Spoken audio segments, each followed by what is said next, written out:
আসসালামু আলাইকুম। আজকে ই-কমার্স লাইভ বুট ক্যাম্পের 11তম ক্লাস। আমাদের প্রায় 10টা ক্লাস আমাদের করানোর কথা ছিল।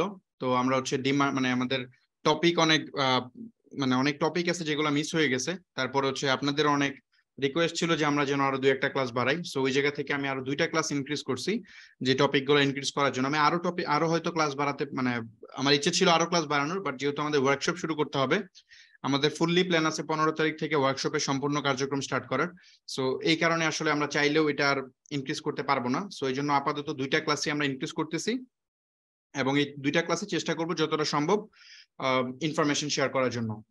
সো প্রথম ক্লাসে একটা টপিক বাদ পড়ছিল, সেই টপিকটা নিয়ে আমি আজকে আগে আলোচনা করব, কারণ এটা খুব ইম্পর্টেন্ট একটা টপিক। আর আপনারা অলরেডি ই-কমার্স বিজনেস সম্পর্কে একটা আইডিয়া পাইছেন। আমি আগের ক্লাসগুলোতে আলোচনা করছি অ্যাকচুয়ালি একটা ই-কমার্স বিজনেস কিভাবে করা যায়, সার্ভিস বেসড বিজনেস কিভাবে করা যায়, তারপরে ফিজিক্যাল প্রোডাক্ট নিয়ে ব্যবসা কিভাবে করা যায়, এন্ড ডিজিটাল প্রোডাক্ট নিয়ে কেমনে ব্যবসা করা যায়, সবগুলা টপিক নিয়ে আমি আলোচনা করছি। এবং প্রথম 5টা ক্লাস টানা সিকোয়েন্স অনুযায়ী 5টা ক্লাসে আমরা একটা বিজনেস দাঁড়া করাই দেখাইছি, এবং ওই বিজনেস থেকে আমরা একদিনে 10 লাখ টাকা সেল করে দেখাইছি। সো ওইটা হচ্ছে আমাদের, যেহেতু ওই পার্টগুলো কমপ্লিট হয়েছে, সো এখন আরেকটা ইম্পর্টেন্ট টপিক আছে। সেই টপিকটা যদি আপনারা জানেন তাহলে মোটামুটি যারা স্টার্ট আপ বিজনেস নিয়ে চিন্তা করেন তাদের জন্য অনেক ইজি হবে। আরেকটা জিনিস একটু বলে নেই, যারা ওয়ার্কশপে জয়েন করছেন অলরেডি, তো তাদেরকে হচ্ছে আমরা ওই কি বলে ডিসকর্ডের যে একটা মেইল আজকে আপনাদেরকে দেওয়ার কথা ছিল কমিউনিটি জয়েন করার, এটা আমি মেইলটা এখনো সেন্ড করি নাই। ক্লাস শেষ করার পরে আমি সেন্ড করব। এটা সেন্ড করি নাই যাতে আপনারা কনফিউজ না হন, কারণ হচ্ছে আমি একটু ডিসকর্ডটা আগে দেখাবো আপনাদেরকে, তারপরে জয়েন করবেন। কারণ আমি তো যদি আগে মেইলটা সেন্ড করে দিতাম তখন আপনারা হয়তো জয়েন করতে চাইতেন, বাট ভিতরে ঢুকে অনেক কিছু বুঝতেন না, তখন আপনার জন্য এটা অসুবিধা হতো। সো আমি চাইলাম যে একটু ডিসকর্ডটা আগে আমি দেখাই দিব, তারপর আপনারা করবেন। সো ক্লাসের টপিকটা যখন আজকে শেষ হয়ে যাবে তখন আমি ডিসকর্ডটা নিয়ে আলোচনা করব, যে অ্যাকচুয়ালি ডিসকর্ড কিভাবে কাজ করে, যেহেতু এটা অনেকের কাছে নতুন। সো এটা নিয়ে আমি ক্লাসের শেষের দিকে আলোচনা করব। যে টপিকটা আছে টপিকটা আগে শেষ করে নিই। ওকে, আমরা মেইন ক্লাসে চলে যাই। আমরা যে ধরনের বিজনেস করি, বেসিক্যালি বিজনেস হচ্ছে 2 ধরনের। আমরা ধরেন যত ব্যবসা আমরা দেখি, ফর এক্সাম্পল সফটওয়্যার বিজনেস বলেন, বা হচ্ছে একদম মুদি দোকানদার যে প্রোডাক্ট সেল করে সেটা, বা ওই যে বড় বড় গ্রুপ অফ কোম্পানি যে বিজনেস করে, এই সকল বিজনেসকে বেসিক্যালি 2টা ক্যাটাগরিতে আপনি ভাগ করতে পারবেন। 2টা ক্যাটাগরির মধ্যে যদি বলি, এখানে দেখেন, একটা হচ্ছে ট্রেডিশনাল বিজনেস আর একটা হচ্ছে স্টার্ট আপ বিজনেস। তো এখানে ট্রেডিশনাল বিজনেসটা কি, স্টার্ট আপ বিজনেসটা কি, আমরা 2টা নিয়ে বিস্তারিত আলোচনা করব। প্রথমে যদি বলি একটু ট্রেডিশনাল বিজনেস নিয়ে, দেখেন ট্রেডিশনাল বিজনেসটা হচ্ছে আমরা গতানুগতিক যে ব্যবসাগুলো দেখি, যেমন ধরেন ফর এক্সাম্পল কোন ধরেন একজন মুদি দোকানদার, ফর এক্সাম্পল একজন মুদি দোকানদার, সে হচ্ছে আপনার বিভিন্ন প্রোডাক্ট কিনে নিয়ে আসে। যেমন ধরেন কাঁচামাল যে বিক্রি করে, মানে কাঁচা তরকারি যারা বিক্রি করে আর কি, হ্যাঁ। সো তারা যেটা করে, তারা হচ্ছে আপনার কারণ বাজার থেকে বিভিন্ন প্রোডাক্ট কিনে নিয়ে আসে। সাপোজ আলু কিনে নিয়ে আসে 40 টাকা কেজি বা 30 টাকা কেজি, সে আলু কিনে নিয়ে আসে, এবং সে হচ্ছে এটা আনতে তার ভ্যান খরচ হয়, ভ্যান ভাড়া খরচ হয়, বা ট্রাকে আনলে ট্রাকের একটা কস্ট যায়, সে সেটা হিসাব করে কত টাকা আমার খরচ গেল পার কেজিতে। তো এইটা কিনে আয় না, তারপর সে এটা সেল করে একদম খুচরা, এন্ড ইউজারের কাছে, যেমন আমার কাছে, আপনার কাছে। তো আমরা যখন কিনি তখন সেটা ধরেন 50 টাকা কেজি কিনি। এর মানে হচ্ছে মাঝে গ্যাপ হচ্ছে কত, 10 টাকা সে মার্জিন, সে প্রফিট করতেছে এখানে 10 টাকা। তো 10 টাকার মধ্যে তার এখানে একটা কস্টিং আছে।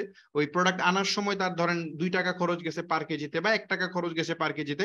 এবং ধরেন এটা সেল করার সময় তার যে দোকান ভাড়া, তারপরে তার কর্মচারী ভাড়া, কর্মচারীর বেতন, তারপর হচ্ছে কিছু প্রোডাক্ট নষ্ট হয়, আলু কিছু নষ্ট হয়ে যায়, সেটা ড্যামারেজ কস্ট সহ ধরেন তার 5 টাকা এখানে খরচ হয়ে যায়। আর বাকি 5 টাকা হচ্ছে তার একদম ফাইনাল প্রফিট, যেটা সে লাভ করে।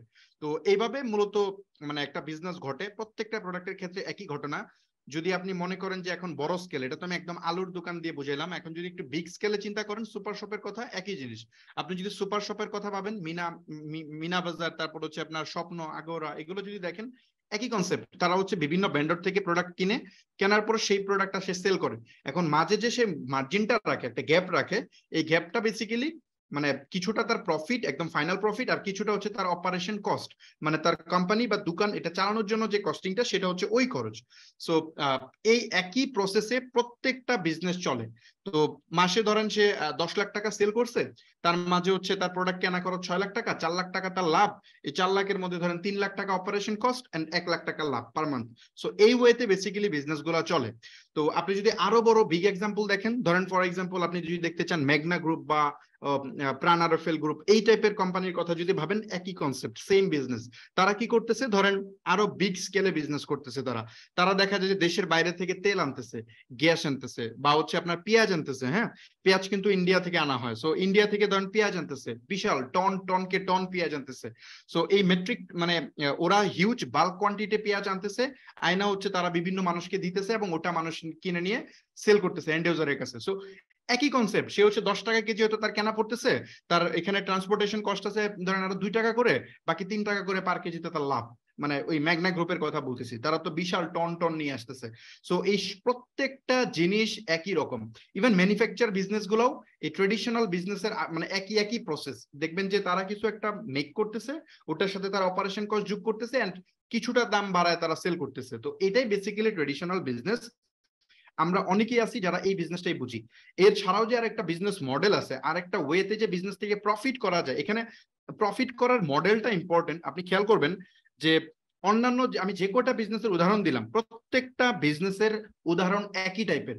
তারা সবাই ধরেন যে টাকা খরচ তার থেকে কিছু টাকা বেশি করে সেল করতেছে এবং ওইটাই তার আলটিমেট প্রফিট, একদম ফাইনাল প্রফিট, তাই না? সো এখানে যদি আপনি একটা জিনিস চিন্তা করেন, যে এই ওয়েতে যে বিজনেস, এটা তো আমি আপনি সবাই বুঝি, এটা বোঝার জন্য রকেট সায়েন্স বোঝা লাগে না। কিন্তু যদি আমরা যাই, ধরুন ফেসবুক কিভাবে বিজনেস করে, বা হচ্ছে শপিফাই কিভাবে বিজনেস করে, অথবা ওয়ার্ডপ্রেস কিভাবে বিজনেস করতেছে, যদি আমরা ওদের বিজনেস মডেল গুলা নিয়ে চিন্তা করি, বা বিকাশ কিভাবে বিজনেস করে, এগুলা যদি আপনি চিন্তা করেন, তাহলে দেখবেন ওদের বিজনেস মডেলটা ঠিক এভাবে যায় না। ওরা টোটালি ভিন্ন একটা স্টাইলে বিজনেস করতেছে। ফুডপান্ডার একটা রিপোর্ট কয়েকদিন আগে আমি দেখলাম, বাংলাদেশে অলরেডি নাকি 700 কোটি টাকা লস করে ফেলছে। সো এরা লস করে আবার কেমনে বিজনেস কন্টিনিউ করতেছে, কেন তারা ক্যারি করতেছে?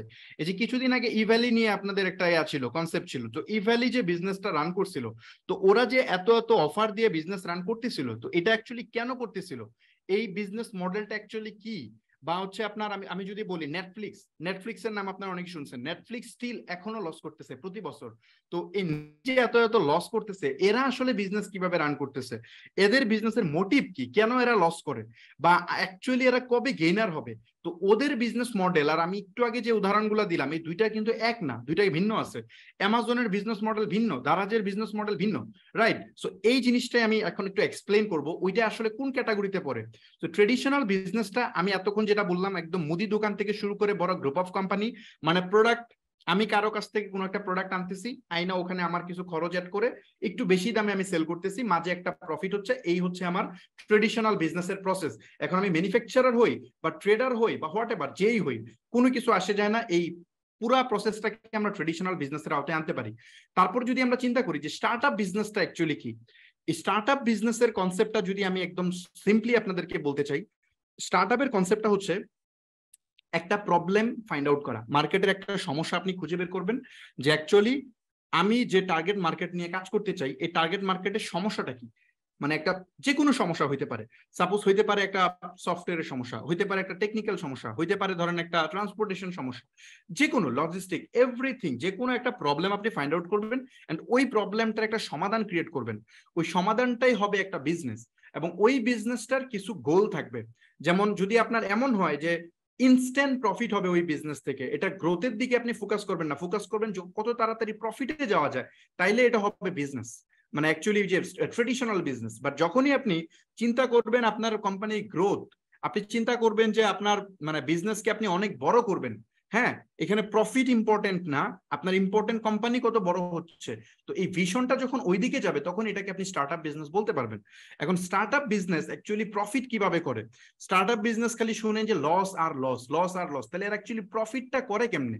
যদি এই জিনিসটা জানতে চান, যেমন নগদ নগদ এই রিসেন্টলি মেবি 3-4 মাস আগে তারা হচ্ছে আপনার মানে কি বলে ইউনিকর্ন কোম্পানি হয়েছে। ইউনিকর্ন কোম্পানির মিনিং হচ্ছে $1 বিলিয়ন যদি ওই কোম্পানির ভ্যালুয়েশন হয়, তাহলে ওই কোম্পানিকে ইউনিকর্ন কোম্পানি বলা হয়। বাংলাদেশে সম্ভবত ইউনিকর্ন কোম্পানি আমার জানা মতে দুইটাই আছে, একটা হচ্ছে বিকাশ, তারপরে হচ্ছে নগদ। আমার জানা মতে এই দুইটাই ইউনিকর্ন আছে বাংলাদেশে, আর কোনো ইউনিকর্ন নাই, মানে বিলিয়ন ডলারের কোম্পানি আর নাই। সো এই যে বিলিয়ন ডলারে তারা গেল, এখন নগদ লাস্ট ইয়ারও প্রচুর লস করছে, প্রচুর। আপনি যদি একটু অনলাইনে ঘাটাঘাটি করেন, আমি এক্সাক্ট ফিগারটা মনে করতে পারতেছি না, বাট একটু অনলাইনে ঘাটাঘাটি করলে পেয়ে যাবেন যে কত টাকা লস করছে। তো এত টাকা লস করার পরেও তারা কেন এই যে বিএমডব্লিউ দিয়ে দিচ্ছে, এটা দিচ্ছে সেটা দিচ্ছে, কেন দিচ্ছে? অ্যাকচুয়ালি তাদের ওই যে ভ্যালুয়েশনটা বাড়তেছে। এখন এই বিজনেসের যে ভ্যালুয়েশন, এটা আমি একদম অঙ্ক করে আপনাদেরকে দেখাবো, নো প্রবলেম, এটা নিয়ে টেনশনের কিছু নাই। এই জিনিসটা অনেকে আসলে যারা উদ্যোক্তা আছে নতুন, তারা আসলে এই জিনিসটা বুঝে না অ্যাকচুয়ালি একটা কোম্পানি কিভাবে কাজ করে, এখানে ইনভেস্টর কিভাবে কানেক্ট হয়, এই পুরো প্রসেসটা আমি আলোচনা করবো, যেহেতু আমার নিজের এই কাজের অভিজ্ঞতা আছে ব্যক্তিগতভাবে। সো এই ব্যাপারটা আমি আলোচনা করব। আমি নিজে যখন প্রথম 2019-এর দিকে যখন এই স্টার্ট আপ নিয়ে আমি স্টাডি করতেছিলাম, তখন বাংলায় আমি আসলে কোনো কন্টেন্ট এরকম পাই নাই। ইভেন এটা এমন এক প্রবলেম, আপনি আসলে আশেপাশে কাউকে পাবেনও না যে আপনাকে হেল্প করবে, কারণ এইসব স্টার্ট আপ জিনিসপত্র নিয়ে খুব কম মানুষের জানাশোনা আছে। ইভেন অনেক লয়ার আছে, তারাও জানে না এই ব্যাপারগুলো। সো আমার খুব কাঠখড় পোহাইতে হয়েছে এই টপিকগুলো জানার জন্য। সো আমার কাছে মনে হলো যে আমি এই টপিকগুলো আপনাদের সাথে একটু শেয়ার করে দিই, যাতে আপনাদের ইজি হয় বুঝতে। তো চলেন আমরা হচ্ছে স্টার্ট আপ বিজনেসের কিছু আগে হচ্ছে কিছু উদাহরণ, মানে আমি হচ্ছে স্টার্ট আপ বিজনেসটা কিভাবে চলে সেটা আমি বুঝাবো, এবং স্টার্ট আপ বিজনেসের কিছু উদাহরণ আমি একটু বলে যাই, তাহলে সুবিধা হবে। কারণ বাংলাদেশে যদি আমি স্টার্ট আপ কালচারের মধ্যে যেসব বিজনেস, আমি যদি একটা নাম বলি, ফর এক্সাম্পল সহজ.কম, একটা নাম শুনছিলেন আপনারা, টিকিট কাটার একটা প্ল্যাটফর্ম, এটাকে আপনি স্টার্ট আপ বলতে পারেন। তারপর হচ্ছে আপনি ওই যে পাঠাও, এটাকে স্টার্ট আপ বলতে পারেন। উবারকে স্টার্ট আপ বলতে পারেন। তারপর হচ্ছে আপনার এই যে কি বলে ফুড পান্ডা, তারপর হচ্ছে ইভ্যালিকেও বলা যায়। তারপর হচ্ছে আপনার এই টাইপের যে কোম্পানিগুলো, হ্যাঁ, এইগুলাকে, ট্রাক লাগবে, একটা কোম্পানি আছে ট্রাক ভাড়া করা যায়। সো এই টাইপের যে কোম্পানিগুলো, এইগুলাকে আপনি স্টার্ট আপের আওতায় আনতে পারেন। হ্যাঁ, তো এখন আমি হচ্ছে এই স্টার্ট আপ বিজনেস অ্যাকচুয়ালি কিভাবে কাজ করে, স্টার্ট আপ বিজনেস কিভাবে প্রফিট মেক করে, এবং এই পুরা জার্নিটা আপনাদেরকে আমি একটু অঙ্ক করে দেখাবো। সো এটার জন্য ধরেন আমি প্রথমেই একটু এক্সেল শিটে চলে গেলাম। এই এক্সেল শিটে আমি হচ্ছে একটা কি বলে, আপনাদেরকে এই পুরা প্রসেসটা একটা সিস্টেমেটিক ওয়েতে দেখাই। ওকে, হ্যাঁ, ধরেন এই চারটা আমি একটু দেখাই নিই, তাহলে সুবিধা হবে আপনাদের জন্য বুঝতে। ফর এক্সাম্পল ধরেন আমরা দুই ফ্রেন্ড, ধরেন স্টার্ট আপ বিজনেস আমি শুরু করব। আমার একটা আইডিয়া আছে, আমি একটা প্রবলেমের মানে একটা সমস্যার সমাধান আমি বের করছি। এখন আমি একটা বিজনেস দাঁড়া করাবো, মানে আমি একটা চাচ্ছি যে একটা বিজনেস দাঁড়া করাবো। আমি একটা উদাহরণ দিই, একদম প্র্যাকটিক্যাল উদাহরণ দিই, তাহলে বুঝবেন। ধরেন আমি শপিফাইয়ের মতো একটা সলিউশন তৈরি করব, মানে একটা সফটওয়্যার বানাবো যেটা শপিফাইয়ের মতো হবে। মানে শপিফাই তো আমেরিকান মার্কেটে অনেক জনপ্রিয়, তাই না? মানে ওই প্রোডাক্টটা অলরেডি আমেরিকান মার্কেটে অলরেডি হিউজ হিউজ সাকসেস। ওরা প্রায় মনে হয় কত, এখন তো ওদের ভ্যালুয়েশন পড়ে গেছে, বাট যখন ভ্যালুয়েশন উঠছিল তখন প্রায় $200 বিলিয়ন কোম্পানি ছিল শপিফাই। কারেন্টলি শপিফাইয়ের ভ্যালুয়েশনটা কত দাঁড়ান একটু দেখে নিই, তাহলে সুবিধা হবে।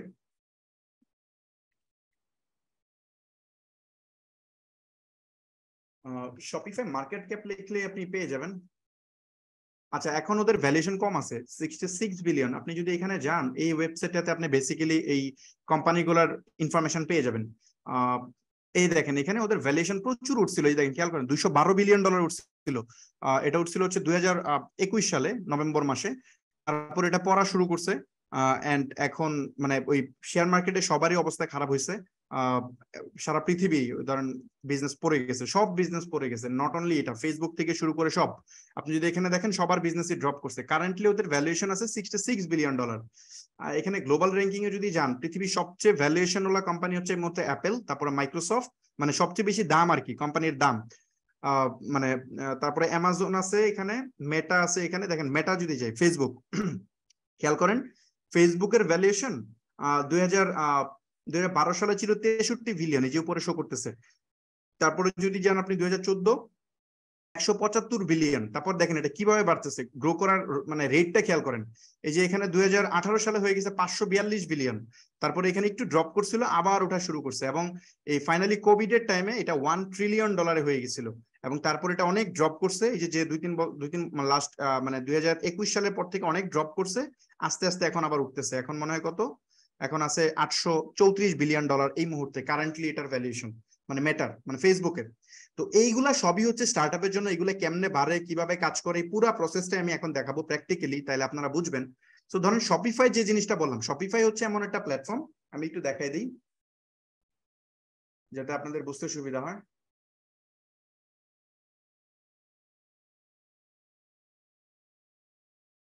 ওকে, এটা হচ্ছে শপিফাই। হ্যাঁ, শপিফাই হচ্ছে একটা প্ল্যাটফর্ম যেখানে আপনি খুব ইজিলি আপনি আপনার ই কমার্স ওয়েবসাইট বানাইতে পারবেন। ধরেন আপনার ইউজার নেম পাসওয়ার্ড দিয়ে ফেসবুকে যেভাবে অ্যাকাউন্ট ক্রিয়েট করেন ওইভাবে জাস্ট অ্যাকাউন্ট ক্রিয়েট করলে আপনার জন্য একটা ই কমার্স ওয়েবসাইট রেডি হয়ে যাবে ইনস্ট্যান্ট। কোনো হোস্টিং টোস্টিং কোনো কিছু লাগবে না। ইভেন আপনাকে একটা ডোমেনও তারা দিয়ে দিবে, আপনি চাইলে পরবর্তীতে আপনার ডোমেন অ্যাড করতে পারবেন। ধরেন এই প্রোডাক্টটা ম্যাক্সিমাম ধরেন সর্বোচ্চ মানে যদি এই শপিফাইয়ের ইউজার বেস থিঙ্ক করেন, আপনি দেখবেন যে ম্যাক্সিমাম ইউজার বেস হচ্ছে ইউএসএ তে, মানে মানে আমেরিকা, তারপর হচ্ছে ইউকে, চারটা দেশের মধ্যেই তাদের প্রায় 90% ইউজার। বাকিরা কিন্তু মানে অন্যান্য দেশে যেমন ইন্ডিয়া, বাংলাদেশ, পাকিস্তান, এইসব যে কান্ট্রি, এশিয়ান কান্ট্রি গুলো কিন্তু শপিফাই ইউজ করে না, তারা সবাই ইউজ করে ওয়ার্ডপ্রেস। তো আপনি যদি মনে করেন যে এই ধরনের একটা সলিউশন বানানো যায়, ধরেন আমি একটা উদাহরণের সাথে বোঝাচ্ছি। ফর এক্সাম্পল, আমি বাংলাদেশ মার্কেটকে টার্গেট করে, যেমন ধরেন বাংলাদেশে যে পাঠাও তৈরি হয়েছে, পাঠাও কি পাঠাওয়ের নিজস্ব কনসেপ্ট? কখনোই না। পাঠাও কিন্তু নিজের কনসেপ্ট না। পাঠাওয়ের মতো এই সিমিলার কাইন্ড অফ সলিউশন কি অন্য দেশে ছিল? যেমন ওই যে বাংলাদেশে উবার রান হয়েছে বা অন্যান্য যে কোনো প্ল্যাটফর্মে শুরু হয়েছে, ই কমার্স হোক, যে কোনো কনসেপ্ট আপনি দেখবেন এগুলো কিন্তু ইউনিক না, এগুলো অন্যান্য দেশে ডেফিনেটলি ট্রাই হয়। বিশেষ করে সর্বপ্রথম এগুলো রান হয় হচ্ছে ইউএস মার্কেটে, দেন ইউএস মার্কেট থেকে আস্তে আস্তে এটা সারা পৃথিবীতে ছড়ায়। সো এখন আমেরিকায় যে টেকনোলজিটা এই মুহূর্তে আপনি দেখতে পারবেন, এটা 2 থেকে 3 বছর পরে বাংলাদেশে চলে আসবে এবং বাংলাদেশ মার্কেটে এটা খুব সুন্দরভাবেই চলবে। এটা খুবই মানে একদম কি বলে, এটা 100% ট্রু, একটা অলমোস্ট 100% ট্রু একটা মানে ট্রেন্ড এই ওয়েতেই চলে আসতেছে। সো ইউএসএ তে শপিফাই চলতেছে, বাংলাদেশেও এই টাইপের একটা কোম্পানি রান মানে খুব হায়ার পসিবিলিটি আছে এটা শুরু হওয়ার। আমি অলরেডি বলছি মনে হয় আপনাদেরকে, আমি অলরেডি এই টাইপের একটা প্রোডাক্ট নিয়ে কাজ করতেছি অলরেডি। আমার প্রোডাক্টটা রান করবো হচ্ছে 2025-এর দিকে। এটা অলরেডি আমি 3 বছর যাবত কাজ করতেছি। সো এটাতে আরো অনেক ডেভেলপমেন্টের বাকি আছে, প্রচুর ডেভেলপমেন্ট করতে হবে ওই মানের একটা প্ল্যাটফর্ম বানাইতে। সো আমি ওই উদাহরণটা দিচ্ছি, ধরেন আমি আমার সলিউশনটা, আপনি থিঙ্ক করেন, আমি একটা উদাহরণ দিচ্ছি, উদাহরণটা বোঝার চেষ্টা করেন। মনে করেন আমি শপিফাই এর মতো একটা ওয়েবসাইট বানাচ্ছি, একটা সফটওয়্যার বানাচ্ছি বাংলাদেশে। তো ওই সফটওয়্যারটা দিয়ে আপনারা যারা ই কমার্স ব্যবসা করতে চান তারা খুব সহজে জাস্ট ফেসবুকে যেভাবে অ্যাকাউন্ট খোলেন এভাবে আপনার ইমেল দিবেন বা আপনার ফোন নাম্বার দিবেন আর পাসওয়ার্ড দিবেন। পাসওয়ার্ড দিলেই ক্রিয়েট স্টোরে ক্লিক করবেন, আপনার ওয়েবসাইটের নাম দিয়ে ক্রিয়েট স্টোরে ক্লিক করবেন, ইনস্ট্যান্ট আপনার ওয়েবসাইট তৈরি হয়ে যাবে। কোনো ডোমেন টোমেন কোনো কিছু লাগবে না। এবং এটার জন্য মান্থলি ধরেন একটা চার্জ আমি নিব বা ইয়ারলি একটা চার্জ নিব। ফর এক্সাম্পল ধরেন 2000 টাকা পার মান্থ, অথবা ইয়ারলি আমি নিলাম ধরেন 10,000 টাকা পার ইয়ার। এরকম একটা সলিউশন আপনি কল্পনা করেন। তো এরকম একটা জিনিস আমি বানাইলাম, বানানোর পরে আমি এটা লিমিটেড কোম্পানি রেজিস্ট্রেশন করলাম গভর্নমেন্ট থেকে। এবং এই প্রোডাক্টটা মানে এই পুরো কনসেপ্টটা স্টার্টআপ মানে স্টার্টআপ ইনফ্রাস্ট্রাকচারে মানে স্টার্টআপের যে ইনফ্রাস্ট্রাকচার সেখানে কিভাবে এটা স্টার্টআপ ইকোসিস্টেমে কিভাবে কানেক্টেড হবে, এই জিনিসটা আমি এখন একটা ম্যাথমেটিক্যালি আপনাকে দেখাচ্ছি। ফর এক্সাম্পল ধরেন এই যে কনসেপ্টটা মানে এই প্রোডাক্ট ডেভেলপমেন্ট আমি একদম স্টার্ট থেকে বলতেছি। ধরেন এই যে বিজনেসটা আমি স্টার্ট করব, এই বিজনেসের অনেকগুলো পার্ট আছে। যেমন ধরেন আমার একটা আইডিয়া থাকতে হবে, ধরেন আমি আইডিয়াকে জেনারেট করলাম, আমি আইডিয়াটা জেনারেট করলাম যে বেসিক্যালি এই মানে এই প্রোডাক্টটা কিভাবে ডেভেলপ হবে, এটা মার্কেটে কিভাবে যাবে, এই আইডিয়াটা ধরেন আমি জেনারেট করলাম যে এই ই কমার্সের একটা সলিউশন আমি বানাবো শপিফাইয়ের মতো, এই আইডিয়াটা আমি জেনারেট করলাম। এবং আমি আমার আরেকজন ফ্রেন্ডের হেল্প নিলাম যে আমাকে হেল্প করবে। সাপোজ ধরেন আমি হচ্ছে এটার মার্কেটার, আমার ফ্রেন্ড হাসান সে হচ্ছে ধরেন ডেভেলপার, সে হচ্ছে সফটওয়্যার ডেভেলপার, সে হচ্ছে টেকনিক্যাল পার্টগুলো বুঝে। যে আমি যে তাকে রিকোয়ারমেন্টটা বলবো যে আমাকে আসলে শপিফাইয়ের মতো একটা সফটওয়্যার বানিয়ে দিতে হবে, এটা কেমনে মার্কেটে বিক্রি করতে হয় সেটার দায়িত্ব আমার, বাট এই সফটওয়্যারটা যে বানাইতে হবে এটা তুমি বানাই দিবা, কারণ তুমি যেহেতু সফটওয়্যার বুঝো। মানে ধরুন দুইজনে পার্টনারশিপ করছি, আমি এবং হাসান দুইজনে পার্টনারশিপ করছি। এখন আমার হচ্ছে আইডিয়া এবং হাসান হচ্ছে আমার প্রোডাক্টটা ডেভেলপ করে দিতে পারবে। এখন আরেকটা জিনিস কিন্তু দরকার, আমাদের টাকা দরকার, তাই না? আমরা কিভাবে বিজনেসটা রান করব, বিজনেস রান করার জন্য আমাদের তো টাকা নেই, আমাদের আছে আইডিয়া। তো এই আইডিয়ার জন্য ধরেন আমরা একজন থার্ড পার্টি কোন একটা ইনভেস্টরের কাছে আমরা গেলাম, যার টাকা আছে কিন্তু সে ব্যবসা বুঝে না। তো আমরা তাকে গিয়ে বললাম যে ভাই আমরা তো শপিফাইয়ের মতো এরকম একটা প্ল্যাটফর্ম বানাতে চাই, বাংলাদেশে যেহেতু ই কমার্স অনেক গ্রো করতেছে।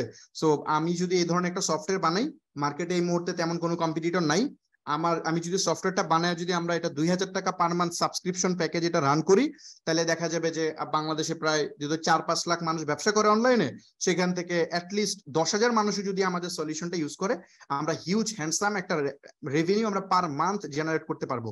সেটা আপনি যদি সংখ্যায় বলি তাহলে 10,000 গুণ হচ্ছে, আপনার যদি 2,000 দিয়ে গুণ দেন তাহলে প্রায় হচ্ছে এখানে 2 কোটি টাকা পার মান্থ রেভিনিউ জেনারেট হবে। তার এগেইনস্টে হয়তো বা 1 কোটি টাকা খরচ যাবে, 1 কোটি টাকা পার মান্থ প্রফিট হবে একটা টাইমে গিয়ে, মানে একটা সার্টেন টাইমের পরে। ইনভেস্টরকে যখন নিবেন তখন আপনার ফিউচার কল্পনা করে কথা বলতে হবে। সো ইনভেস্টরকে যখন আপনি ব্যাপারটা পুরোটা এক্সপ্লেন করলেন, ধরেন আমি এক্সপ্লেন করলাম, আমি একজন ইনভেস্টরকে 4-5 জন ইনভেস্টরের সাথে কথা হইলো যাদের লিকুইড টাকা আছে, এবং তাদের মধ্যে আমি আমার এই পিচটা দিলাম, ইনভেস্ট মানে এই আমার যে বিজনেস প্রপোজালটা এটা শেয়ার করলাম। শেয়ার করার পরে তারা এখানে আমার এই প্রপোজালে ইন্টারেস্টেড হইলো। সবাই ইন্টারেস্টেড হবে না, যদি আমার কনসেপ্ট ভালো হয়, আমি যদি ভালো পিচ করতে পারি, তাহলে হয়তো বা ধরেন 5 জনের মধ্যে 1 জন বা 2 জন রাজি হবে। রাজি হওয়ার পরে আমি দেখবো যে কাকে আমি নিব। ফর এক্সাম্পল ধরেন আমি একজনকে নিলাম, ইনভেস্টর 1, ওর সাথে আমি নেগোসিয়েশন পার্টে চলে গেলাম, সে আমার বিজনেস কনসেপ্টটা পছন্দ করলো।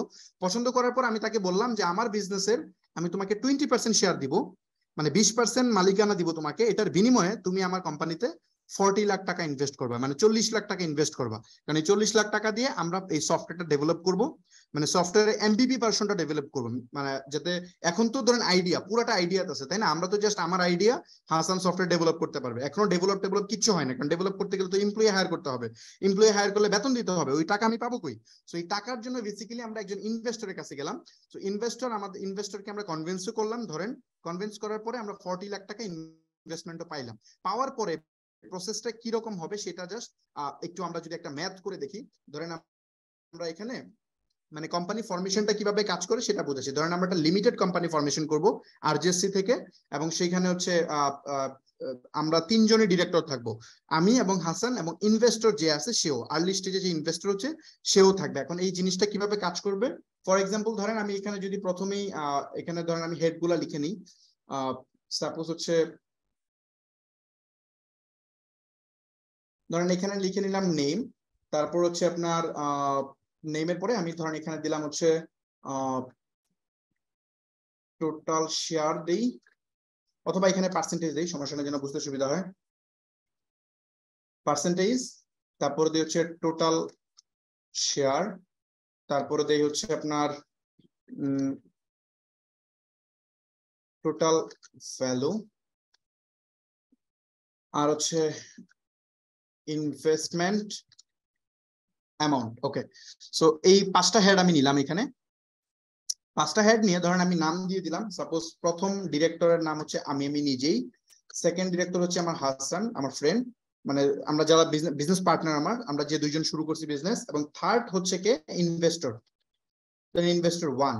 এখন আমরা যখন বিজনেস প্রপোজালটা সেট করলাম, তখন আমরা ধরেন এখানে আমরা সেট করলাম যে 40% শেয়ার আমি নিব, 40% আমার ফ্রেন্ড নিবে, এন্ড 20% ইনভেস্টর নিবে, তার মানে টোটাল হচ্ছে 100%, তাই না? সো এখানে আমরা একটা জিনিস মিস করছি, সেটা একটা কলাম নিতে হবে। এই কলামটাতে আমরা নেই হচ্ছে শেয়ার প্রাইস। কোম্পানিতে যে মানে শেয়ার কোম্পানি ফরমেশন যদি করতে চান তখন এই শেয়ার গুলো লাগে, এগুলো নিয়ে আলোচনা করতে অনেক সময় লাগবে, আমি জাস্ট যে টপিক গুলো আলোচনা করা দরকার সেগুলো করতেছি। আপনি যখন কোম্পানি ফরমেশন করতে যাবেন ইউটিউব থেকে ভিডিও দেখে নেন, তাহলে আইডিয়া হয়ে যাবে যে লিমিটেড কোম্পানি ফরমেশন করতে গেলে কিভাবে কাজ করে, বা এটা নিয়ে আমি পরে কোনো এক সময় একটা ভিডিও বানাই দিব না। সো এখানে ধরেন আমরা যখন কোম্পানি ফরমেশন করতে গেলাম, কোম্পানি ফরমেশনে আমরা হচ্ছে এখানে ডিসাইড করলাম আমার 40% মানে ধরেন আমি এখানে সাপোজ 40,000 আমি শেয়ার দিলাম। একটা কাজ করি, আমি এই পুরা ফিগারটাকে আমি জাস্ট এখান থেকে গিয়ে ফরম্যাট থেকে হচ্ছে নাম্বার করে দিই,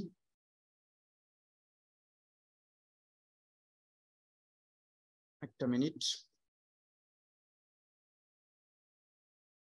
এখানে নাম্বার করলে একটা ছোট ইস্যু হইতে পারে, আচ্ছা সমস্যা নেই, এখানে 00 পড়তেছে পরে,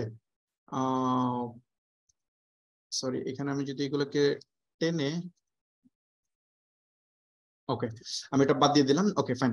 তো এখন এই বুঝতে সুবিধা হবে, ধরেন আমি হচ্ছে 40,000 শেয়ার হচ্ছে আমার নিলাম ফর এক্সাম্পল, তারপরে যেহেতু আমার 40% মানে 40,000 টোটাল শেয়ার ধরলাম আমি, মানে 1 লাখ, আর আমার ইনভেস্টরের শেয়ার দিলাম হচ্ছে 20,000, ইনভেস্টরের শেয়ার দিলাম কত 20,000।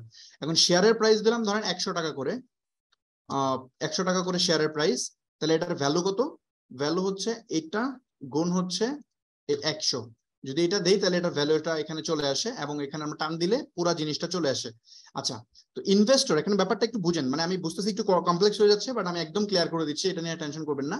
ইনভেস্টমেন্ট অ্যামাউন্ট দেখেন, ইনভেস্টমেন্ট অ্যামাউন্ট আমার কিন্তু ইনভেস্টমেন্ট জিরো, আমার যে পার্টনার হাসান তারও ইনভেস্টমেন্ট জিরো, কারণ আমরা কোনো টাকা ইনভেস্ট করিনি, আমার হচ্ছে আইডিয়া, আমার পার্টনার হচ্ছে মানে আমি হচ্ছে ধরেন এই বিজনেসের কনসেপ্টটা আমার, এবং মার্কেটিং পার্টটা আমি দেখবো। আর আমার পার্টনার যে আছে সে দেখবে, ধরেন ফর এক্সাম্পল সে হচ্ছে দেখবে ডেভেলপমেন্ট পার্টটা, মানে সফটওয়্যার ডেভেলপ করার জন্য যে জিনিসটা লাগে, যে সুপারভিশনটা লাগবে সে সেটা করবে। তো আর ইনভেস্টর কি, সে বিজনেসের আইডিয়াও নাই তার, বা কেমনে সফটওয়্যার ডেভেলপ হবে এগুলো সে কিছুই জানে না, তার আছে শুধু টাকা। তো ধরেন সে আমাদেরকে টাকা দিবে, এটার জন্য সে ইনভেস্ট করলো ফর এক্সাম্পল 40 লাখ টাকা। ধরুন আমরা তার সাথে এগ্রিমেন্ট করলাম যে 40 লাখ টাকা দিলে আমরা হচ্ছে বেসিক্যালি তোমাকে 20% শেয়ার দিব আমাদের কোম্পানির। তো আমাদের কোম্পানি ভবিষ্যতে অনেক বড় হবে, মানে বেসিক্যালি এই পিচিং গুলো এভাবেই হয় যে আমার কোম্পানি ফিউচারে অনেক গ্রো করবে, আমার 10,000 ক্লায়েন্ট হবে, 3 বছর পরে আমাদের 10,000 ক্লায়েন্ট হবে বাংলাদেশে, আমরা যদি বিজনেসটা সাকসেসফুলি রান করি। এবং 10,000 ক্লায়েন্ট যখন হবে তখন আমরা পার মান্থ রেভিনিউ জেনারেট করব 2 কোটি টাকা, মানে 2,000 টাকা করে সাবস্ক্রিপশন হইলে, এবং আমাদের 1 কোটি টাকা খরচ হবে অপারেশনে, এন্ড বাকি 1 কোটি টাকা থাকবে আমাদের per month net profit. So yearly আমাদের প্রফিট হবে 12 করোড় টাকা, মানে 12 কোটি টাকা প্রফিট হবে, তার 20% তুমি পাবা। তার মানে হচ্ছে 20% কত, 20% হচ্ছে আপনার ফর এক্সাম্পল 20% এর ভ্যালু আসে মেবি কত, 2 কোটি টাকাই তো না, সরি 5 কোটি 2.5 কোটি টাকার মতো আছে আর কি, 2.5 কোটি টাকা অন এভারেজ 2.5 কোটি টাকা তার পার্টে এসে পড়ে। সো এই হচ্ছে তাকে আমি বললাম যে 40 লাখ টাকা ইনভেস্ট করলে 3 বছর পর থেকে তুমি ইয়ারলি প্রায় 2 থেকে 2.5 কোটি টাকা রেভিনিউ জেনারেট করতে পারবা, আমার বিজনেস যদি গ্রো করে। আর যদি বিজনেস ফেল করে তাইলে আমার সময় নষ্ট হইলো, তোমার মানে আমাদের দুইজনের টাইম নষ্ট, আমরা যে কষ্ট করলাম এটা নষ্ট হইলো, আর তোমার টাকা নষ্ট হইলো। বেসিক্যালি বিজনেসটা এটা লোন না, ব্যাপারটা খেয়াল করবেন, এটা কিন্তু লোন না। মানে কোম্পানিতে ভেঞ্চার ক্যাপিটাল ফার্মে বা এঞ্জেল ইনভেস্টর স্টার্টআপ কোম্পানিতে যে ইনভেস্ট করে, এটা কিন্তু লোন না, এটা হচ্ছে সে আপনার শেয়ার কিনে নিচ্ছে কোম্পানিতে তার টাকার বিনিময়ে। মানে কোম্পানি এখনো বড় হয় না, দেখেন কোম্পানি তো এখনো ফরমেশন স্টেজে আছে, বাট মানুষ কোম্পানিতে ইনভেস্ট করতেছে কোন চিন্তা করে, মানে অ্যাকচুয়ালি ইনভেস্টররা ইনভেস্ট করে বেসিক্যালি ফিউচার থিঙ্ক করে যে ভবিষ্যতে এটা কি হবে। সাপোজ নগদ যখন স্টার্ট হয়েছিল বা পাঠাও যখন স্টার্ট হয়েছিল, পাঠাও কি মানুষ জানতো পাঠাও এভাবে চলবে? পাঠাও সর্বপ্রথম একটা কোম্পানি, বাংলাদেশের একটা কোম্পানি, প্রথমে তারা 8 কোটি টাকা ইনভেস্ট করে, মানে $1 মিলিয়ন ফার্স্ট ইনভেস্টমেন্ট পায়। তো ওই সময় তারা পাঠাও যখন ইনভেস্ট করে, তারা কি জানতো যে পাঠাও ইনভেস্ট করলে পাঠাও ভালো করবে? তো ওরা ইনভেস্ট করছে ওই হোপটা দেখে যে এটা ভালো করতে পারে, যখন ভালো করছে তখন কিন্তু হিউজ সাকসেস। যদি পাঠাও ফেল করতো তাহলে ওর টাকা লস হতো। আমি মনে হয় বুঝতে পারছি। সো এটা একটু কমপ্লেক্স, বাট আরেকটু পরে বুঝে যাবেন যে আসলে এটা কেমনে কাজ করে, আর ইনভেস্টররা কেন ইনভেস্ট করে সেটা আপনি বুঝে যাবেন। জাস্ট এই ম্যাথটা শেষ করি, তাহলে আপনারা এই ব্যাপারটাতে ক্লিয়ার একটা ধারণা হবে। আচ্ছা, তো যেটা বলতেছিলাম যে এখানে 40 লাখ টাকা সে ইনভেস্ট করছে, তার বিনিময়ে আমি তাকে 20,000 শেয়ার দিলাম। হ্যাঁ, 20,000 শেয়ার দিলে তার এখানে যে ইনভেস্টমেন্ট অ্যামাউন্ট, এই যে এখানে আচ্ছা আমি একটা কাজ করি, এখানে হিসাবের সুবিধার্থে আমি শেয়ারটা বাড়াই দিই, তাহলে এই হিসাবটা করতে ইজি হবে। আমি ধরেন 2 লাখ শেয়ার বানালাম, তাহলে ইজি হবে, তাহলে হচ্ছে আপনার, হ্যাঁ এটা হিসাব সুবিধা হবে। এখনো কিন্তু সেম, মানে পার্সেন্টেজ সেমই আছে, মানে আমাদের টোটাল শেয়ার হচ্ছে 2 লাখ, 2 লাখের মধ্যে 40,000 মানে কত, 40,000 মানে তো 20%, তাই না? সো 40,000 মানে 20%, 80,000 মানে 40%, আর 80,000 মানে 40%। সো মানে অ্যাকচুয়ালি টোটাল শেয়ারের উপরেই পার্সেন্টেজটা ক্যালকুলেশন হয় আর কি। ওকে, সো এখানে প্রতিটা শেয়ারের ভ্যালু কত, 100 টাকা করে। তার মানে এই 40,000 শেয়ার 100 টাকা করে হইলে টোটাল দাম কত হয়, 40 লাখ টাকা। সে 40 লাখ টাকা ইনভেস্ট করে তার 20% শেয়ার নিছে, আমি 40% শেয়ার পাইছি। কেন? কারণ আমার আইডিয়া। আমার পার্টনার কেন পাইছে? কারণ সে আমার এই বিজনেস অপারেট করবে, টেকনিক্যাল পার্ট অপারেট করবে, এই জন্য। ওকে, এটা হচ্ছে প্রথম স্টেজ। ধরেন আমরা টাকা পাইলাম, আমরা 6 মাসে আমাদের এমপ্লয়ি হায়ার করলাম, এমপ্লয়ি হায়ার করার পরে আমাদের কোম্পানির প্রোডাক্টটা ডেভেলপ শুরু করলাম, এন্ড ফাইনালি এতদিন তো কিছুই ছিল না, এখন আমাদের প্রোডাক্ট অলরেডি টেস্টিং ফেজে চলে গেছে। মানে এখন, আগে তো আইডিয়া ছিল, এখন মানুষ ওয়েবসাইট বানাতে পারতেছে। আমরা ধরেন 4-5 হাজার মানুষকে ডেমো টেস্ট করতে দিলাম যে আপনারা আমাদের এই প্ল্যাটফর্মটা ইউজ করে দেখেন যে এটা কিভাবে কাজ করে। তো সবাই ধরেন এখানে অ্যাকাউন্ট ক্রিয়েট করলো, এবং অ্যাকাউন্ট ক্রিয়েট করে দেখলো যে না, এটা কাজ চলতেছে। মানে তারা দেখে অবাক হচ্ছে, যারে কিভাবে সম্ভব এত তাড়াতাড়ি একটা ওয়েবসাইট বানিয়ে ফেলা যায়। সো মানুষ আমাদের মানে আমাদের যে সফটওয়্যার, এটা মানুষ পছন্দ করতেছে, মানে আমাদের যে আইডিয়াটা এটা মানুষ নিচ্ছে। তো যখন আমাদের আইডিয়াটা ক্লিক করতেছে, মানে এতদিন তো ছিল কল্পনা, এখন মানুষ অ্যাকচুয়ালি আমাদের প্রোডাক্ট ইউজ করে মজা পাচ্ছে। যখন মজা পাচ্ছে তখন কিন্তু এটাতে অনেক ইস্যু রয়ে গেছে, তখন তারা এটা প্রফেশনাল ইউজ করতে যাবে। যখন এটা প্রফেশনাল ইউজ করতে যাবে তখন এখানে অনেক কিছুর কমতি থাকবে, কারণ আমরা তো এটা এমবিপি ভার্সন বানিয়েছি, মিনিমাম ভায়াবল প্রোডাক্ট। মানে এটা তো একদম ফাইনাল প্রোডাকশন গ্রেডের প্রোডাক্ট না, কারণ প্রোডাকশন গ্রেডের প্রোডাক্ট বানাইতে আরো অনেক টাকা দরকার, মানে আরো অনেক, মানে এমপ্লয়ি দরকার, অনেক স্কিলফুল লোক দরকার।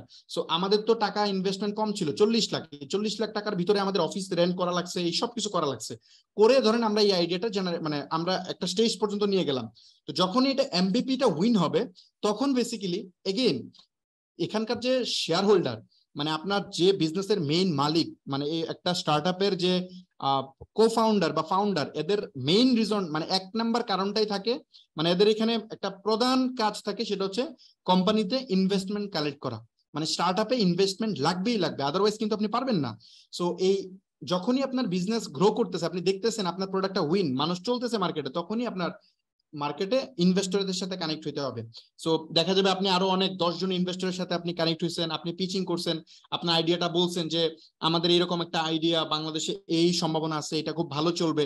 সো এই যে চলবে, এটার বিনিময়ে আপনি হচ্ছে কিছু স্ট্র্যাটেজি, মানে আপনি বলতেছেন যে আমি জাস্ট বসে নাই, আমি অলরেডি এটা আমার 10 জনের একটা টিম আছে, ওই আমার মিরপুর ডিএইচএস একটা অফিস আছে, এবং অলরেডি আমরা সফটওয়্যার বানাই ফেলছি, বানায় অলরেডি মার্কেটে আমরা দিছি, এবং গ্রাহক আমাদের সফটওয়্যার অনেক পছন্দ করতেছে, এনজয় করতেছে। এখন আমাদের সফটওয়্যারকে আরো বড় করতে হবে, এই জন্য আমাদের সার্ভার ইনক্রিজ করতে হবে, আমাদের আরো ম্যান পাওয়ার লাগবে, সাপোর্টের লোক লাগবে, মার্কেটিং এর লোক লাগবে। সো এই জন্য আমাদের আরো ইনভেস্টমেন্ট দরকার। তো এটাকে বলে, প্রথম ইনভেস্টমেন্টটাকে নাম হচ্ছে সিড ইনভেস্টমেন্ট, পরের ইনভেস্টমেন্টের নাম হচ্ছে মানে প্রি সিড ইনভেস্টমেন্ট। মানে প্রথমটা প্রি সিড ইনভেস্টমেন্ট, এখনটা হচ্ছে সিড ইনভেস্টমেন্ট, তারপরটা হবে হচ্ছে মানে series A investment, series B, series C, তারপর এভাবে যাবে আর কি, ইনভেস্টমেন্ট সিরিজ গুলো এইভাবে হয়। সো ধরেন এখন আমরা আবার ইনভেস্টমেন্ট লাগবে কোম্পানিতে, সো ইনভেস্টমেন্ট নেওয়ার জন্য, সো ধরেন আমরা পরের সিনারিওটা যদি আমরা এখানে দেখি, এটা সেকেন্ড সিনারিও যদি আমরা খেয়াল করি, এখানে আরেকজন ইনভেস্টর এখানে কানেক্ট হবে। ধরেন নতুন ইনভেস্টর মানে নতুন একজন কোম্পানিতে কানেক্ট হবে। নতুন একজন কানেক্ট হবে কেন? কারণ আমার তো আরো টাকা দরকার, কোম্পানিতে আরো টাকা দরকার, টাকা ছাড়া আমি বিজনেস তো রান করতে পারবো না। সো টাকা আমি কিভাবে পাবো? আমার আবার কোম্পানির শেয়ার সেল করতে হবে, মানে কোম্পানিতে নতুন শেয়ার ইস্যু করতে হবে এবং ওই শেয়ার সেল করতে হবে। স্টার্টআপ এভাবে চলে। আচ্ছা, ধরেন এই নতুন যে শেয়ার ইস্যু হবে, তখন এই লোককে ধরেন আমরা ওনার সাথে এগ্রিমেন্ট করলাম যে আমরা তাকে 20% শেয়ার দিব। ব্যাপারটা খেয়াল করেন, আমরা তাকে 20% শেয়ার দিব, এবং এটার বিনিময়ে সে আমাদেরকে 1 কোটি টাকা দিবে। সাপোজ সে 1 crore টাকা দিবে, মানে 1 কোটি টাকা 20% এগেইনস্টে দিবে। এখন দেখেন ব্যাপারটা খেয়াল করেন, কোম্পানি কিন্তু 1 টাকাও লাভ করে নাই এখনো, মানে গ্রাহকের থেকে 1 টাকাও কোম্পানি এখনো বেনিফিট করে নাই, জাস্ট 40 লাখ টাকা উল্টা লস করছে কোম্পানি, মানে প্রোডাক্ট ডেভেলপমেন্ট পারপাসে 1 টাকাও রেভিনিউ হয় নাই। তারপরেও এই কোম্পানি কিন্তু বড় হয়ে গেছে, কোম্পানি কিন্তু গ্রোথ হয়েছে। কেমনে হয়েছে আমি জাস্ট বোঝাচ্ছি। দেখেন, প্রথম এই যে ইনভেস্টর 1, সে যখন 20% শেয়ার কিনছিল কোম্পানির, তখন সে কত পার্সেন্ট, মানে 20% শেয়ারের জন্য 40 লাখ টাকা দিচ্ছিল, তাই না? এবং তখন মানে কোম্পানির টোটাল নেট ভ্যালুয়েশন কত ছিল, মানে টোটাল কোম্পানির ভ্যালুয়েশনটা কত ছিল? টোটাল কোম্পানির ভ্যালুয়েশন ছিল এই যে এই সংখ্যাটা। যদি আপনি এখানে যান, আমি এই সিনারিওটা থেকে যদি দেখাই, এখানে আমি একটু সামারি টেনে দিই, টোটাল যদি আমি সামারি টেনে দিই তাহলে এটা বুঝবেন, ইকুয়াল টু সাম। ধরেন আমি এখানে জাস্ট একটা সামারি টেনে দিলাম। আচ্ছা, এটা সাম হবে না, এটা 100 টাকা 100 হবে। ওকে, দেখেন এটা হচ্ছে আমাদের কোম্পানির টোটাল ভ্যালুয়েশন কত, মানে এই 40 লাখ টাকা সে দিছে 20%-এর জন্য, তার মানে 100% সে কোম্পানির দাম তাহলে কত? 100% কোম্পানির দাম হচ্ছে 2 কোটি টাকা। মানে যখন সে কোম্পানির যখন অস্তিত্বই ছিল না, তখন আমার জাস্ট আইডিয়াটা যে দিছে, এই আইডিয়াটার আমরা ভ্যালুয়েশন ধরছি এত টাকা, মানে ভ্যালুয়েশনটা কাউন্ট হয় পরবর্তীতে আমার কোম্পানি কোথায় যেতে পারে সেটা ক্যালকুলেশন করে। সো আমার যে ইনভেস্টর, সে যে আমাকে এই 20% মানে নিল, একটা কোম্পানির কিছুই নাই, সেখানে 20% শেয়ার নিল 40 লাখ টাকার বিনিময়ে। সেটা কেন করছে? ওই যে 2-3 বছর পরে আমাদের কোম্পানি, আমাদের প্রোডাক্টটা মার্কেটে যদি গ্রো করে, তাহলে প্রচুর রেভিনিউ জেনারেট করবে, সে সেই চিন্তা করে আগে কিনছে, মানে পরে কি ঘটবে সেটা সে আগে কিনছে। একদম সিম্পলি বলে দিই ভাই, আপনি তাহলে বুঝবেন। ধরেন মানে প্রথম, মানে এটা যদি 3 বছর পরে কেউ কিনতো, তাহলে এই টাকাই লাগতো, মানে এর চেয়ে বেশি টাকা লাগতো। এখন কিনছে দেখে তার লাগছে। ব্যাপারটা খেয়াল করেন, আপনারা যখন দেখবেন যে ওই যে ডেভেলপার কোম্পানি, যখন আপনার ধরেন জায়গা আছে, ফর এক্সাম্পল দেখবেন আপনার ঢাকায় কোনো একটা জায়গা আছে, ওখানে 10 তলা একটা বিল্ডিং তোলা যাবে। তো ওই বিল্ডিংটা তোলার জন্য দেখবেন, মানে ফ্ল্যাট যে বিক্রি হয়, ফ্ল্যাট বিক্রি হওয়ার 2টা স্টেজ আছে। একটা হচ্ছে বিল্ডিং একদম তোলা রেডি, তারপরে একদম সব ডান, আপনি যাবেন, টাকা দিবেন, আপনি আপনার ফ্ল্যাটে উঠে যাবেন। এটা একটা ওয়ে। আরেকটা ওয়ে হচ্ছে জাস্ট ডেভেলপার কোম্পানি জমিটা নিছে, মানে ওই মালিকের থেকে জমিটা নিছে, নেওয়ার পরেই সে ফ্ল্যাট বিক্রি করা শুরু করে দিছে। সরি, সে ইনস্ট্যান্ট ধরেন ফ্ল্যাট বিক্রি করা শুরু করে দিছে। এখনো কিন্তু ফ্ল্যাট রেডি হয় না, জাস্ট এটা জমি। সো এই যে ফ্ল্যাট বিক্রি করা শুরু করে দিছে, মানে জাস্ট ছবি দেখায় ফ্ল্যাট বিক্রি করা শুরু করে দিয়ে, তখন ফ্ল্যাট কিনলে আপনি যদি ফ্ল্যাট বুকিং দেন তখন আপনি একটু কমে পাবেন, কারণ এখনো রেডি আপনি ওই জায়গায় কিনতেন। সেম জিনিস, একই কনসেপ্ট এখানে অ্যাপ্লাই হচ্ছে। আপনার বিজনেস যখন স্টেবল হয়ে যাবে, যে বিজনেসটা প্রতি বছরে আপনার 12 কোটি টাকা প্রফিট জেনারেট করতেছে, ফর এক্সাম্পল যদি সাকসেস হয়, তো 12 কোটি টাকা প্রফিট জেনারেট করলে ওই বিজনেসের 20% শেয়ার নিলে আপনার কয় টাকা দিতে হবে? 5-7 কোটি টাকা দিতে হবে। মানে যেহেতু আপনার ইন্ডে প্রায় ইয়ারলি প্রতি বছর আপনি নিজে এখান থেকে 2 কোটি টাকার উপরে রেভিনিউ জেনারেট করতেছেন, কি তার মানে আপনার এখানে হিউজ একটা বড় রেভিনিউ দিতে হবে, দিয়ে তো ওই স্টেকটা কিনতে হবে। সো আপনি ওই সময় না কিনে যদি এটা 3 বছর আগে কিনেন, যখন কোম্পানিটা ফরমেশনই হয় নাই, তখন কিনলে আপনি এটা কমে পাচ্ছেন। ব্যাপারটা এরকম। এটা 2-3 বার দেখবেন, তাহলে বুঝবেন, একটু মাথাটা খাটাইলেই বুঝবেন। এটা আমি জানি না মাথার উপর দিয়ে যাচ্ছে কিনা ব্যাপারগুলো। সো এই বিষয়টা এখানে গেছিল যে 20% শেয়ারের দাম, মানে 20% শেয়ারের দাম ছিল 40 লাখ টাকা যখন কোম্পানি প্রথম স্টেজে ছিল। 6 মাস পরে যখন প্রোডাক্ট রেডি হয়ে গেছে, তখন আমি আবার 20%ই সেল করছি নতুন, কিন্তু এই 20% এর দাম এখন কত হয়েছে? 1 কোটি টাকা। তার মানে 100% এর দাম কত? 5 কোটি টাকা। কোম্পানির আগের ভ্যালুয়েশন ছিল, ব্যাপারটা খেয়াল করেন, কোম্পানির আগের ভ্যালুয়েশন ছিল 2 কোটি টাকা, এখন হয়ে গেছে 5 কোটি টাকা। তার মানে কি? কোম্পানি গ্রো করছে, কোম্পানি বড় হয়েছে। কোম্পানি যদিও কোনো প্রফিট জেনারেট করে নাই, বাট কোম্পানি কিন্তু বড় হয়ে গেছে। আমি মনে বুঝাতে পারছি পারটা, কোম্পানি বড় হয়েছে এবং আপনি যে যে শেয়ার হোল্ডার ফামিদ বা হাসান বা ইনভেস্টর ওয়ান, ওদের কিন্তু অলরেডি কোম্পানির প্রফিট না করলেও ওর ইন্ডিভিজুয়াল প্রফিট হয়ে গেছে। কেমনে হয়েছে এটাই বুঝাচ্ছি। ধরেন এই 20% সে স্টেক সে নিছে, এটার বিনিময়ে ধরেন সে সাপোজ কত পার্সেন্ট শেয়ার দিছে, ফর এক্সাম্পল ধরেন আপনি তাকে আমরা 50,000 শেয়ার দিলাম। 50,000 না, ধরেন 20%-এর জন্য ধরেন 50,000 শেয়ার দিলাম। মানে এটা অ্যাকচুয়ালি অ্যাকুরেট হিসাবটা করাটা টাফ, আমি অ্যাকুরেট হিসাবটা করতেছি না।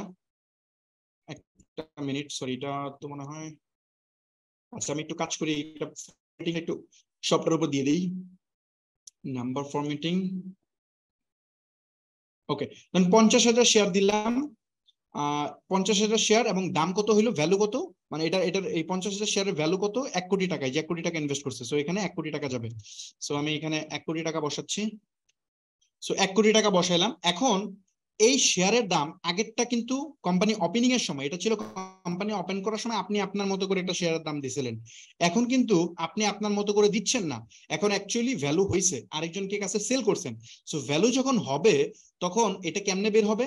এটাকে ভাগ দিতে হবে, মানে এখানে ইকুয়াল দেন, ফর্মুলাটা হবে এই টোটাল ভ্যালুকে আপনি ভাগ দিবেন শেয়ার দিয়ে, তাইলে এটা শেয়ারের দাম বের হবে। কত হইলো? 200 টাকা করে হইলো। কোম্পানি শেয়ারের দাম কিন্তু বেড়ে গেল। সো এখন প্রত্যেকের দামই তাহলে বাড়বে, এখানে টান দিয়ে সবারটা, সরি এখানে 200 টাকা করে সবারটাই হবে। সো মানে শেয়ারের দাম যেহেতু ইনক্রিজ হয়েছে কোম্পানির, তার মানে সবারটাই ইনক্রিজ হয়েছে। এখন শেয়ারের দাম কেন বাড়ছে? আপনি আপনার এই মুহূর্তে কোম্পানির যে শেয়ার ছিল এটা বিক্রি করতে পারছেন বেশি দামে, মানে 6 মাস আগে যে দামে বিক্রি করছিলেন, 6 মাস আগে 20% শেয়ার বিক্রি করছিলেন 40 লাখ টাকায়, এখন আপনি 20% শেয়ার বিক্রি করছেন সাপোজ 1 কোটি টাকায়। তার মানে কি? আপনার কোম্পানির শেয়ার ডাবল হয়ে গেছে, তাই না? সো এখন 200 টাকা করে হয়েছে। ওকে, এখন সবার ভ্যালুয়েশন এখানে ইনক্রিজ হয়ে গেছে। এখন আমরা যদি এখানে একটা টোটাল টানি,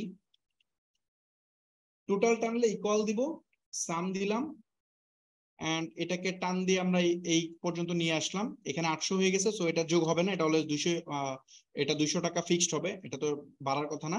কিন্তু এখানে একটা ইস্যু আছে, দেখেন এই যে 5 কোটি টাকা কোম্পানির ভ্যালুয়েশন হয়ে গেছে। সো এখানে ভ্যালুয়েশন বাড়ছে, যেটা আগের বার ভ্যালুয়েশন ছিল 2 কোটি, এখন ভ্যালুয়েশন হয়েছে 5 কোটি। এই ইনভেস্টরের এখানে ইনভেস্টমেন্ট ছিল কত? তার স্টেকের এগেইনস্টে 40 লাখ, কারেন্টলি তার স্টেকের এগেইনস্টে 80 লাখ হয়ে গেছে। মানে সে 40 লাখ টাকা ইনভেস্ট করছিল, এখন তার এটা শেয়ারের দাম বেড়ে অলরেডি হয়ে গেছে কত? 80 লাখ। তার মানে সে কিন্তু প্রফিটে, কোম্পানি 1 টাকাও লাভ করে নাই ইউজারের থেকে। এখনো কোম্পানি বার্নিং মডেলে আছে, বাট তারপরেও কিন্তু সে এখানে 40 লাখ টাকা প্রফিট করে ফেলছে। কেমনে? তার শেয়ারের দাম বেশি দামে বিক্রি হয়েছে। আচ্ছা, ওকে, এখন একটা জিনিস খেয়াল করেন, এখানে স্টেকের ব্যাপারে এখন কিন্তু যে পার্সেন্টেজে 120% হয়ে গেছে। 120% কিন্তু কোনোদিনই হইতে পারবে না, একটা কোম্পানির শেয়ার কোনোদিন 120% হইতে পারে না, এটা 100% হইতে হবে। সো এটা ক্যালকুলেশনটা কিভাবে হবে তখন? এই ক্যালকুলেশনটা আমি দেখাচ্ছি। সাপোজ পার্সেন্টেজ ক্যালকুলেটরের হেল্প নিতে পারি আমরা, তাহলে হিসাবটা ইজিলি করতে পারবো। এই যে এখানে যদি আমরা দেখি, আমরা যেটা করবো, এই যে এটা হচ্ছে টোটাল শেয়ার, তাই না? এই সংখ্যাটাকে আমরা হচ্ছে, সরি, এই সংখ্যাটাকে আমরা এখানে ভাগ দিব, সাপোজ হচ্ছে 50 50,000 না, এখানে কত পার্সেন্ট কত আছে, 80,000।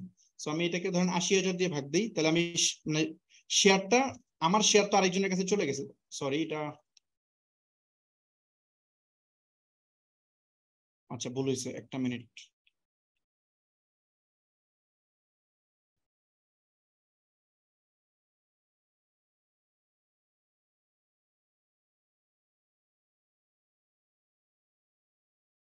জাস্ট একটা মিনিট, এই ফর্মুলাটা, এই ক্যালকুলেশনটা কেমনে কাজ করে।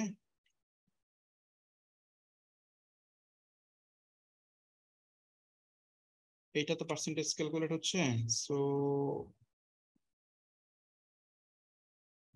একটা মিনিট, ইয়েস এটা কাজ করতেছে, ফাইন। ওকে, আমাদের টোটাল শেয়ার কত এখানে দেখলাম, টোটাল শেয়ার হচ্ছে কত, 2.5 লাখ। এই 2.5 লাখ শেয়ার থেকে আমি যদি 80,000 শেয়ারের পার্সেন্টেজ বের করতে চাই, তাহলে কত বের হবে, 32%। তার মানে আমার শেয়ার আগে ছিল কত, আমার শেয়ার আগে ছিল, হচ্ছে এখানে দেখেন খেয়াল করেন, আমার শেয়ার ছিল 40%।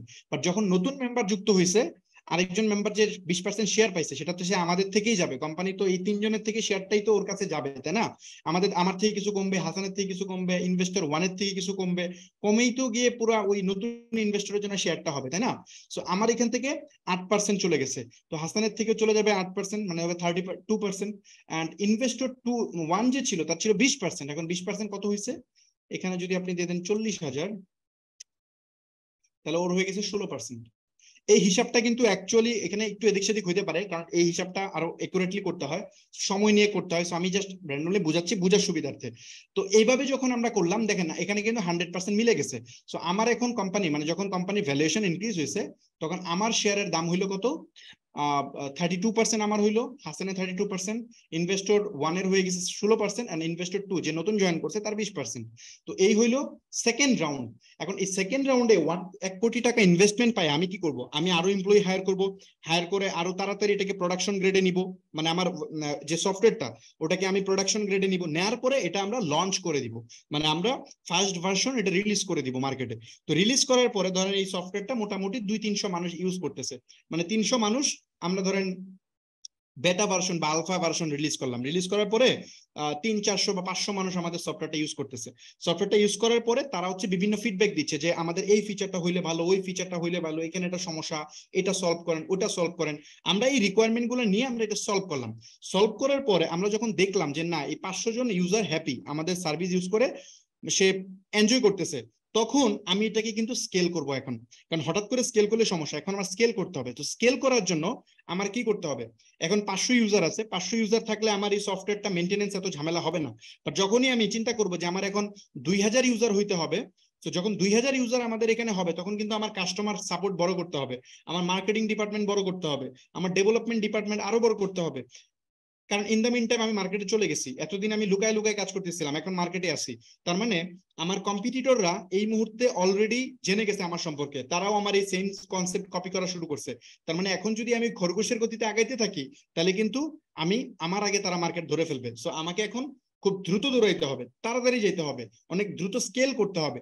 সো স্কেলিং স্টেজে যাওয়ার জন্য, যেহেতু আমার কনসেপ্ট উইন করছে, 500 মানুষ ইউজ করতেছে, তারা আমাকে টাকা দিচ্ছে, আমি যে ড্রিম দেখছিলাম 3 বছর পর যেটা ঘটবে, সেটা ঘটার আমি অলমোস্ট অনেকটা কাছাকাছি চলে গেছি। তো এখন আমার কাজ হচ্ছে এটাকে স্কেল করা। ওই স্কেল করার জন্য দরকার আমার টাকা। সো আমি টাকা কেন পাবো, এগেইন আমি ইনভেস্টর হান্ট করব। সো এই থার্ড রাউন্ডের ইনভেস্টমেন্টকে আমরা বলতে পারি, এটাকে বলে যে সিরিজ এ ইনভেস্টমেন্ট। প্রথমটার নাম কি, সিড, মানে প্রি সিড রাউন্ড ইনভেস্টমেন্ট, পরেরটা হচ্ছে সিড রাউন্ড ইনভেস্টমেন্ট। এখন বর্তমান যেটা 3 নাম্বার রাউন্ডে যেটা হচ্ছে, এটার নাম হচ্ছে সিরিজ এ ইনভেস্টমেন্ট। এই সিরিজ এ ইনভেস্টমেন্টটা বেসিক্যালি মোটামুটি আপনি শিওর শর্ট হয়ে আপনি ইনভেস্ট করতেছেন, এর আগের গুলা কিন্তু আপনি রেভিনিউ জেনারেট করেন নাই। এই সিরিজ এ তে যখন যাবেন, তখন আপনার কোম্পানি কিছুটা রেভিনিউ জেনারেট করতেছে, মানে আপনি যে স্বপ্ন দেখছিলেন এটা এখনো ওই কল্প কাহিনীতেই না, এটা বাস্তবে ঘটতেছে, আপনার চিন্তা ভাবনা, এটা বাস্তব ইম্প্যাক্ট দেখা যাচ্ছে, ইনভেস্টর সেটা দেখতে পাচ্ছে, তখন এটা আরো বেশি দামে মানুষ কিনবে। সো এখন আপনি যখন ইনভেস্টর পিচিং করতে গেছেন, তখন আপনি ডেফিনেটলি বলতেছেন যে আমরা অলরেডি এরকম একটা কনসেপ্ট আমরা রান করছি, তার মধ্যে আমরা প্রায় আমাদের কোম্পানিতে 1,40,00,000 টাকা ইনভেস্ট করছি। কারণ আপনি প্রথম পাইছিলেন 40 লাখ টাকা ইনভেস্টমেন্ট, এবং পরের ইনভেস্টর থেকে নিছেন 1 কোটি টাকা ইনভেস্টমেন্ট, মানে 1,40,00,000 টাকা আপনার কোম্পানিতে ইনভেস্ট হয়ে গেছে।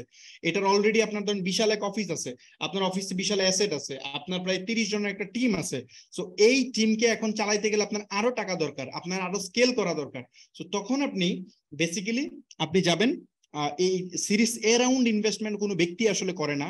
প্রথম দুইটা ইনভেস্টমেন্ট যেহেতু ছোট ছোট অ্যামাউন্ট, 40 লাখ আর 1 কোটি, এগুলো বেসিক্যালি কোনো একটা ব্যক্তি করে।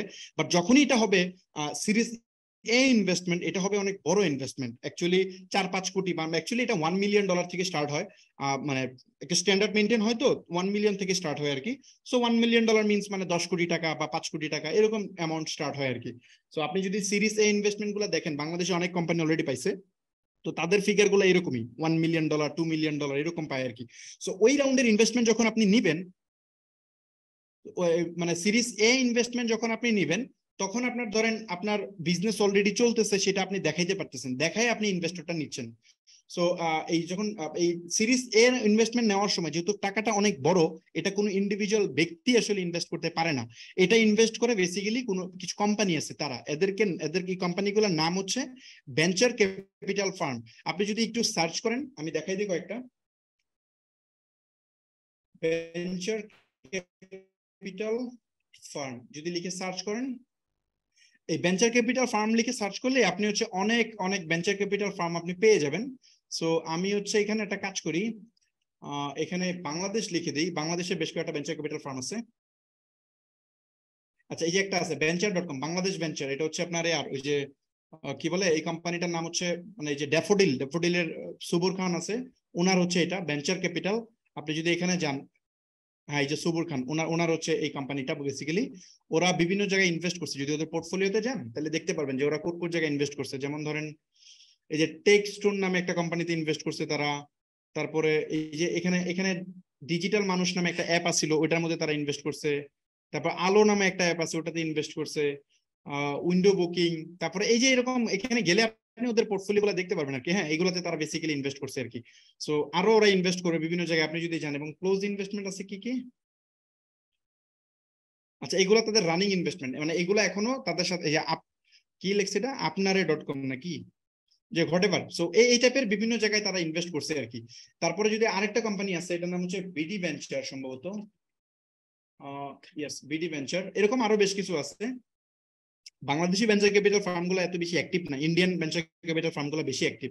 সো এখানে যদি যান, এটা হচ্ছে আপনার অনেক কোম্পানিতে ইনভেস্ট করছে, যদি আপনি যান পোর্টফোলিওতে যান, এই যে এখানে এরা ইনভেস্ট করছে, ব্রেন স্টেশনে ইনভেস্ট করছে। তারপর হচ্ছে যান্ত্রিক নামে একটা অ্যাপ আছে, ওই যে আপনার গাড়ি যদি নষ্ট হয়ে যায় তাহলে ওই রাস্তায় এসে গাড়ি ঠিক করে দিবে। সো এই হ্যান্ডি মামা নামে একটা অ্যাপ আছে, এইটা আছে। তারপরে সি ওয়ার্ক আছে। এখানে বেশ কিছু কোম্পানি আছে, এগুলোতে ইনভেস্ট করছে। যে এসো শিখি, মানে হচ্ছে আপনার একটা ই লার্নিং কি লিখছে, ইন্টারেক্টিভ, এটা কি কোনটা এটা জানি না, চিনতে পারি না এটা কোনটা। একটা আছে ইন্টারেক্টিভ কেয়ার, এটা না মনে হয়। আচ্ছা, ডক্টর ওলাতে ইনভেস্ট করছে। হ্যাঁ, তারপর হচ্ছে আপনার এই যে এসো শিখি, তারপরে এই যে এইসব জায়গায় তারা বেসিক্যালি ইনভেস্ট করছে। হ্যাঁ, তো এক্সিটে যদি যাই, এক্সিট কি কি অলরেডি, এইগুলো অলরেডি এক্সিট হয়ে গেছে, মানে তারা বের হয়ে গেছে ইনভেস্টমেন্ট, মানে ওরা আসলে ইনভেস্ট করে একটা টাইম বের হয়ে যায়, বের হওয়ার পার্ট এখন আসিনি, আমি আসবো। সো এই ওয়েতে বেসিক্যালি ইনভেস্টমেন্ট পার্টটা এখানে এভাবে কাজ করে, এরা ইনভেস্ট করে। আপনি যদি এখানে যান ইনভেস্ট নাও এ, সরি এখানে এদের এখানে মনে একটা অপশন আছে, কোথায় জানি, ইনভেস্টমেন্ট প্রসেসে মনে এরা বলে দেয় এই আপনার আইডিয়াটা জমা দিতে হবে, তারপরে এদের ইনভেস্টমেন্ট সাইজ কই, দাঁড়ান একটা মিনিট, এদের ইনভেস্টমেন্ট অ্যাপ্লাই ফর ইনভেস্টমেন্ট, এদের প্রসিডিউর, এদের ওয়েবসাইট যদি আপনারা একটু খেয়াল করেন, আমি আসলে অনেকদিন যাবত দেখি না আসলে। এটা কই লিখছে, এখানে কোনো একটা জায়গায় মনে হয় লিখছে, কই জানি, মানে বেসিক্যালি ওরা ওরা হচ্ছে আপনার 3 কোটি টাকা পর্যন্ত ইনভেস্ট করে। এখানে কই লিখছে এটা, আরে এটা খুঁজে রাখলে ভালো হইতো। দাঁড়ান একটা minute, about us, people, portfolio, fund,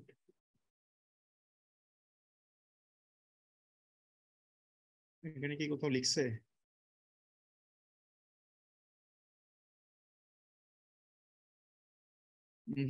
এখানে লিখে নাই ইনভেস্টমেন্ট প্রসেস, ইনভেস্টমেন্ট প্রসেসে থাকতে পারে নাকি? এরা ওয়েবসাইট চেঞ্জ করছে মনে হয়, আমি আগে দেখছিলাম এখানে একটা প্রসেস ছিল। আচ্ছা ওদেরটা আমি জানি, ওদেরটা আমি বলে দিই। সংখ্যাটা হচ্ছে ওরা বেসিক্যালি আপনার 3 কোটি টাকা পর্যন্ত ইনভেস্ট করে, এবং এটার জন্য সর্বোচ্চ তারা শেয়ার নেয় হচ্ছে মিনিমাম 10% এবং ম্যাক্সিমাম হচ্ছে 49%। মানে এটা হচ্ছে ভেঞ্চার ক্যাপিটাল ফার্মের প্রত্যেকটা ভেঞ্চার ক্যাপিটাল এটা মানে মেনটেন করে যে ওরা কখনোই মানে স্টেক হোল্ডারের থেকে বেশি শেয়ার নেয় না। ওরা হচ্ছে সর্বনিম্ন মানে শেয়ার নেয় 10% এবং সর্বোচ্চ শেয়ার নেয় হচ্ছে 49%। এটা ডিপেন্ড করে আপনার কনসেপ্টের উপর। সো এই অনুযায়ী ওরা নেয় এবং ওরা 3 কোটি টাকা পর্যন্ত ইনভেস্ট করে, মানে ওদের প্রসেস অনুযায়ী ইনিশিয়াল লেভেলে, পরে আরো বাড়ায়। সো এই হচ্ছে আপনার এটা সুবল খানের যে কোম্পানি আছে ওটাও সেম এরকমই, ও একই প্রসেস অ্যাপ্লাই করে। আচ্ছা আমরা যে স্টেজে ছিলাম, ধরেন এই 3 নাম্বার স্টেজে ইনভেস্ট করে বেসিক্যালি একটা বড় কোম্পানি, যেমন আচ্ছা গ্লোবাল একটা কোম্পানির নাম দেখাই দিই, তাহলে আপনাদের ওয়াই কম্বিনেটর, এটা হচ্ছে গ্লোবাল কোম্পানি স্টার্টআপ। এরা বেসিক্যালি ইন্টারন্যাশনাল প্রচুর কোম্পানিতে ইনভেস্ট করে। এরা প্রায় 4000 মানে স্টার্টআপে ইনভেস্ট করছে এবং কম্বাইন্ড ভ্যালুয়েশন হচ্ছে $600 বিলিয়ন। আপনি এই ওয়াই কম্বিনেশনটা একটু আপনারা স্টাডি করবেন, তাহলে বুঝে যাবেন অ্যাকচুয়ালি কেমনে কি করে না করে, একটু ডিটেইল এটা স্টাডি করবেন। এদের অনেক ভালো রিসোর্স আছে, এদের ওয়েবসাইটে স্টাডি করলে বুঝবেন এরা কই কই ইনভেস্ট করছে। যেমন এরা স্ট্রাইপে ইনভেস্ট করছে, হ্যাঁ এই যে এখানে দেখেন এই যে কোন কোন কোম্পানিতে তারা ইনভেস্ট করছে। সো এখানে দেখলে আপনি পুরো জিনিসটা বুঝে যাবেন। আচ্ছা আমরা যেখানে ছিলাম যে এই ইনভেস্টমেন্ট যে ফার্মগুলো আছে বিসি, ধরেন আমি এখানে লিখলাম সাপোজ VC1 মানে ভেঞ্চার ক্যাপিটাল ফার্ম, মানে এখন ইনভলভ হওয়া শুরু করছে। তো ভেঞ্চার ক্যাপিটাল ফার্ম ধরেন আমার এখানে আসলো, আসার পরে সাপোজ আমি তার সাথে এগ্রিমেন্টে গেলাম যে 25% শেয়ার তাকে দিব, যার বিনিময়ে 25%-এর এগেনস্টে ধরেন সে 60,000 শেয়ার পাইলো, এবং এই 60,000 শেয়ারের এগেনস্টে সে ইনভেস্ট করলো কত, 5 কোটি টাকা। 5 কোটি টাকা ইনভেস্টমেন্ট করলো, মানে তার থেকে আমরা 5 কোটি টাকা ইনভেস্টমেন্ট নিলাম। সো ওকে 5 কোটি টাকা যখন ইনভেস্টমেন্ট নিলাম, এখন এই শেয়ার প্রাইস কত হবে? শেয়ার প্রাইস হবে লাস্ট যে আপনি সেল করছেন ওইটা হচ্ছে শেয়ার প্রাইসটা হয় আজকে। তো এটাকে আপনি ভাগ দিবেন কত দিয়ে, এইটা দিয়ে, তাইলে আপনার বেড়ে যাবে। যেমন ধরেন এই দেখেন শেয়ারের দাম কিন্তু হু করে অনেক বেড়ে গেল, খেয়াল করেন 833 টাকা হয়ে গেছে আপনার স্টেকের ভ্যালু। সো যখন 833 টাকা আপনার স্টেকের ভ্যালু হয়ে যাবে, তখন কিন্তু এই কোম্পানির ভ্যালুয়েশন সবারটা গ্রো হয়ে গেল। সাপোজ ধরেন এখন সবারটা কিন্তু 833 টাকা হয়ে যাবে, আপনারটা একা না, সবার মানে টোটাল কোম্পানির শেয়ারের ভ্যালু এটা হয়ে গেছে এবং এই সংখ্যাটা বেড়ে গেছে, এবং কোম্পানির টোটাল ভ্যালুয়েশন হয়ে গেছে এইটা, এই সংখ্যাটা মানে 17 কোটি টাকা এখন কোম্পানির ভ্যালুয়েশন হয়ে দাঁড়াইছে। যেটা আগের বার ভ্যালুয়েশন ছিল কত, 5 কোটি টাকা, এখন ভ্যালুয়েশন হয়ে গেল কত, 17 কোটি টাকা। এখন এই স্টেকটা কেমনে মানে ঠিক হবে, স্টেকটা তো ঠিক হইতে হবে। এটা কি ঠিক হয়েছে না, এটা ঠিক হয় নাই। সো এখানে একটা কাজ করতে হবে, আমি জাস্ট এটা ইকুয়াল দিয়ে করে ফেলি।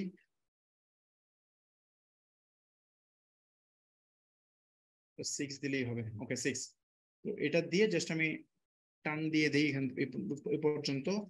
এটা তো বাড়বে না, 133। ওকে, তো এই হইলো টোটাল শেয়ার, এটা হচ্ছে টোটাল শেয়ার, কিন্তু এখানে পার্সেন্টেজ হয়ে গেছে 125। তো 125 তো হওয়া যাবে না, তাহলে কি হবে, এই 25% গেছে, এটা অ্যাকচুয়ালি এই বাকি 3 জনের থেকে গেছে, বাকি 4 জনের থেকে গেছে। তো এই যে 4 জনের থেকে গেছে, এটা এখন ক্যালকুলেশনটা কেমনে হবে, জাস্ট এই যে ক্যালকুলেশনটা এইভাবে বসায় দিলেই হয়ে যায়। আমাদের এখন শেয়ার কত, 3,10,000, তাহলে এই সংখ্যাটা ইনক্রিজ হবে, ইনক্রিজ হয়ে এখানে হবে 3,10,000। 3,10,000 আর এখানে হচ্ছে 80,000 শেয়ার ছিল। তো সো এটা ধরেন আমি এখানে লিখলাম 80,000, তাহলে আমার হচ্ছে 25.80, মানে ধরেন আমি 26 বলা যায়। সো আমি এটা হচ্ছে ফামিদের আগে ছিল কত, 32, এখন হয়ে গেছে 26% শেয়ার, শেয়ার কমে গেছে। হাসানেরও সেম হবে 26%। অ্যান্ড ইনভেস্টর ওয়ান যা 16% ছিল তার কত হয়েছে, 16% মানে হচ্ছে 40,000 শেয়ার ছিল, তাই না? সো এখানে হচ্ছে 40,000 দিয়ে যদি আপনি করেন, তার ছিল 13% হয় আর কি। সো তারটাও কমছে, সাপোজ 13%। অ্যান্ড যে 20% ছিল তারটা কত হয়েছে, 50,000 এখানে ছিল, তারটা হয়েছে 16%। সো এখানে যদি দেন 16% এন্ড বাকিটা সমান। আচ্ছা এখানে তাও স্টিল কত বেশি আছে, 106 বেশি আছে। এখানে এই হিসাবটাতে আরেকটু এদিক সেদিক করতে হবে, তখন এটা 100% মিলবে আর কি। সো আচ্ছা আমি একটা কাজ করি, এটাকে ধরেন আমি 20%ই ধরলাম, এটাকে মানে 20% শেয়ারে দিয়েছি ধরেন, ফর এক্সাম্পল হিসাব মিলানোর সুবিধার্থে আমরা এখানে 20%ই দিলাম। সো 20% দিলে 101%, ওই যে দশমিক গুলো ধরলে এটা মিলে যাবে। সো এটা যদি মিলে যায়, তখন এখন খেয়াল করেন এই মুহূর্তে কোম্পানির ভ্যালুয়েশন হয়ে দাঁড়াইলো এটা। আচ্ছা কোম্পানির ভ্যালুয়েশন বেড়ে গেল কেন, আচ্ছা এটা ক্যালকুলেশনের জন্য হয়তো বেড়ে গেছে, মানে এখানে এই ফর্মুলাটা অ্যাকুরেটলি বসালে এটা ঠিক হবে, মানে এটা এখন ঠিক করতে গেলে ক্লাসের সময় চলে যাবে। বেসিক্যালি আমি যে জিনিসটা বুঝাইতে চাচ্ছি, এখন কোম্পানির ভ্যালুয়েশন কিন্তু ইনক্রিজ হয়ে গেল। কোম্পানির ভ্যালুয়েশন কেমনে ইনক্রিজ হয়েছে ব্যাপারটা খেয়াল করেন। 20% শেয়ার নেওয়ার জন্য তাকে ইনভেস্ট করছে সে কত, 5 কোটি টাকা। মানে 20% শেয়ারের জন্য 5 কোটি টাকা ইনভেস্ট করলে যদি সে 100% শেয়ার নিতে চায় তাহলে তার ইনভেস্টমেন্ট কত করতে হবে? তার মানে এটা 5x বাড়বে। 5x বাড়লে সংখ্যাটা হয় হচ্ছে অন এভারেজ কত, 25 কোটি টাকার মতো মানে এটা হওয়ার উচিত, মানে এই কোম্পানির ভ্যালুয়েশনটা। সো এখানে 22 কোটি সামথিং হয়েছে, এটা মনে হয় যে ক্যালকুলেশনে একটু মিস্টেক আছে, এটা ঠিক করলে হয়ে যাবে। সো এটা এখন ঠিক করতে যাচ্ছি না, ঠিক করতে গেলে সময় চলে যাবে, আমি আলোচনা করতে পারবো না। সো যেটা বলতেছিলাম যে এই যে মানে কোম্পানির ভ্যালুয়েশনটা ইনক্রিজ হইলো, এই আমি 5 কোটি টাকা ফান্ড নেওয়ার পরে আমি কিন্তু কোম্পানি খুব স্মুথলি রান করতে পারবো, খুব ইজিলি রান করতে পারবো। রান করে ধরেন আমার 2000 ক্লায়েন্ট আমার হয়ে গেল ফর এক্সাম্পল। ধরেন আমি 5 কোটি টাকা ফান্ড পাইলাম, আমি আরো 5 কোটি টাকা পাওয়া মানে কি আমি 2 বছর কোম্পানি ইজিলি চালাতে পারবো। আমার ধরেন 100 জনের টিম হইলেও সমস্যা নেই, আমি 2 বছর কোম্পানি 5 কোটি টাকা যেহেতু আমার ইনভেস্টমেন্ট আছে, লিকুইড ইনভেস্টমেন্ট। তারপরে ধরেন আমার ইনক্রিজ করলাম, মার্কেটিং ইনক্রিজ করলাম, তারপর ডেভেলপমেন্ট ইনক্রিজ করলাম, তারপর আমার কোম্পানি সাকসেসফুলি মার্কেটে চলতেছে। মার্কেটে চলার পরে আমি মানুষের থেকে এখন আমি পার মান্থ রেভিনিউ জেনারেট করতেছি কত টাকা, সাপোজ ধরেন 2000 মাস পে করতেছে 2000 টাকা করে, তার মানে ইকুয়াল টু প্রায় 40 লাখ টাকা পার মান্থ রেভিনিউ জেনারেট হচ্ছে। সো এই মুহূর্তে যেহেতু 40 লাখ টাকা রেভিনিউ জেনারেট হচ্ছে, তার এগেনস্টে ধরেন আমাদের খরচ আছে মাসে মনে করেন 50 লাখ টাকা খরচ আছে, সমস্যা নেই। আপনার কস্ট আছে 50 লাখ টাকা, 50 লাখ টাকা খরচ, 40 লাখ টাকা মেক, 10 লাখ টাকা প্রতি মাসে আপনার লস। তারপরেও কিন্তু আপনি আপনার কোম্পানি কিন্তু গ্রোথ আছে, কোম্পানি গ্রো করতেছে, কোম্পানির ভ্যালুয়েশন রেগুলারলি বাড়তেছে। যেমন ধরেন এই যে ফামিদ, এখন আমার কথা যদি আমি চিন্তা করি, এই স্টেজে এসে ধরেন 2 বছর পরের সিনারিও, ধরেন এটা মনে করেন 2 বছর পরের সিনারিও, 2 বছর পরে আমার কোম্পানি কিন্তু স্টিল প্রফিট করে না, কোম্পানি লস করতেছে। লস করলেও আমি ব্যক্তিগতভাবে কিন্তু বেনিফিটেড হয়ে গেছি। কেমনে? আমার যে 26% শেয়ার আছে এটার ভ্যালুয়েশন কত, আমি দেখতে পাচ্ছি প্রায় 6 কোটি টাকা এটার ভ্যালুয়েশন। সো আমার যদি এখন টাকা কিছু মনে করেন যে আমার লিকুইড টাকা দরকার, আমার মনে হচ্ছে ভাই ব্যবসা তো করতেছি, আমার কিছু টাকা দরকার, তাহলে আমার 26% থেকে আমি 10% শেয়ার বাইরে সেল করে দিতে পারি। মানে নতুন কোন ইনভেস্টরের কাছে আমি 10% শেয়ার সেল করে দিব, সেল করে আমি ওইটা টাকা নিয়ে নিব, টাকা নিয়ে বাকিটা আমার শেয়ার হয়ে যাবে 16%। ওই লিকুইড আমি টাকা পেয়ে গেলাম। 10%-এ কত হয়? 10%-এ মোটামুটি 2 কোটি টাকার মতো হয়। সো আমি 2 কোটি টাকা কিন্তু আমি কোম্পানি থেকে পেয়ে গেলাম। এটা হচ্ছে আমার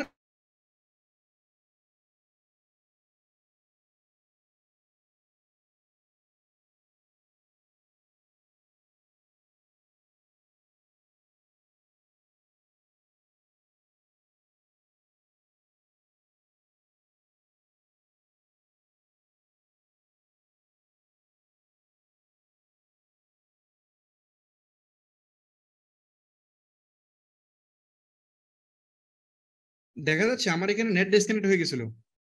ও আচ্ছা আচ্ছা, না এমনি সব ঠিক আছে। আচ্ছা আচ্ছা, ওকে। আমার এখানে আচ্ছা রেকর্ড বন্ধ হয়ে গেছিল, আবার আমি রেকর্ড কি দিছি আবার?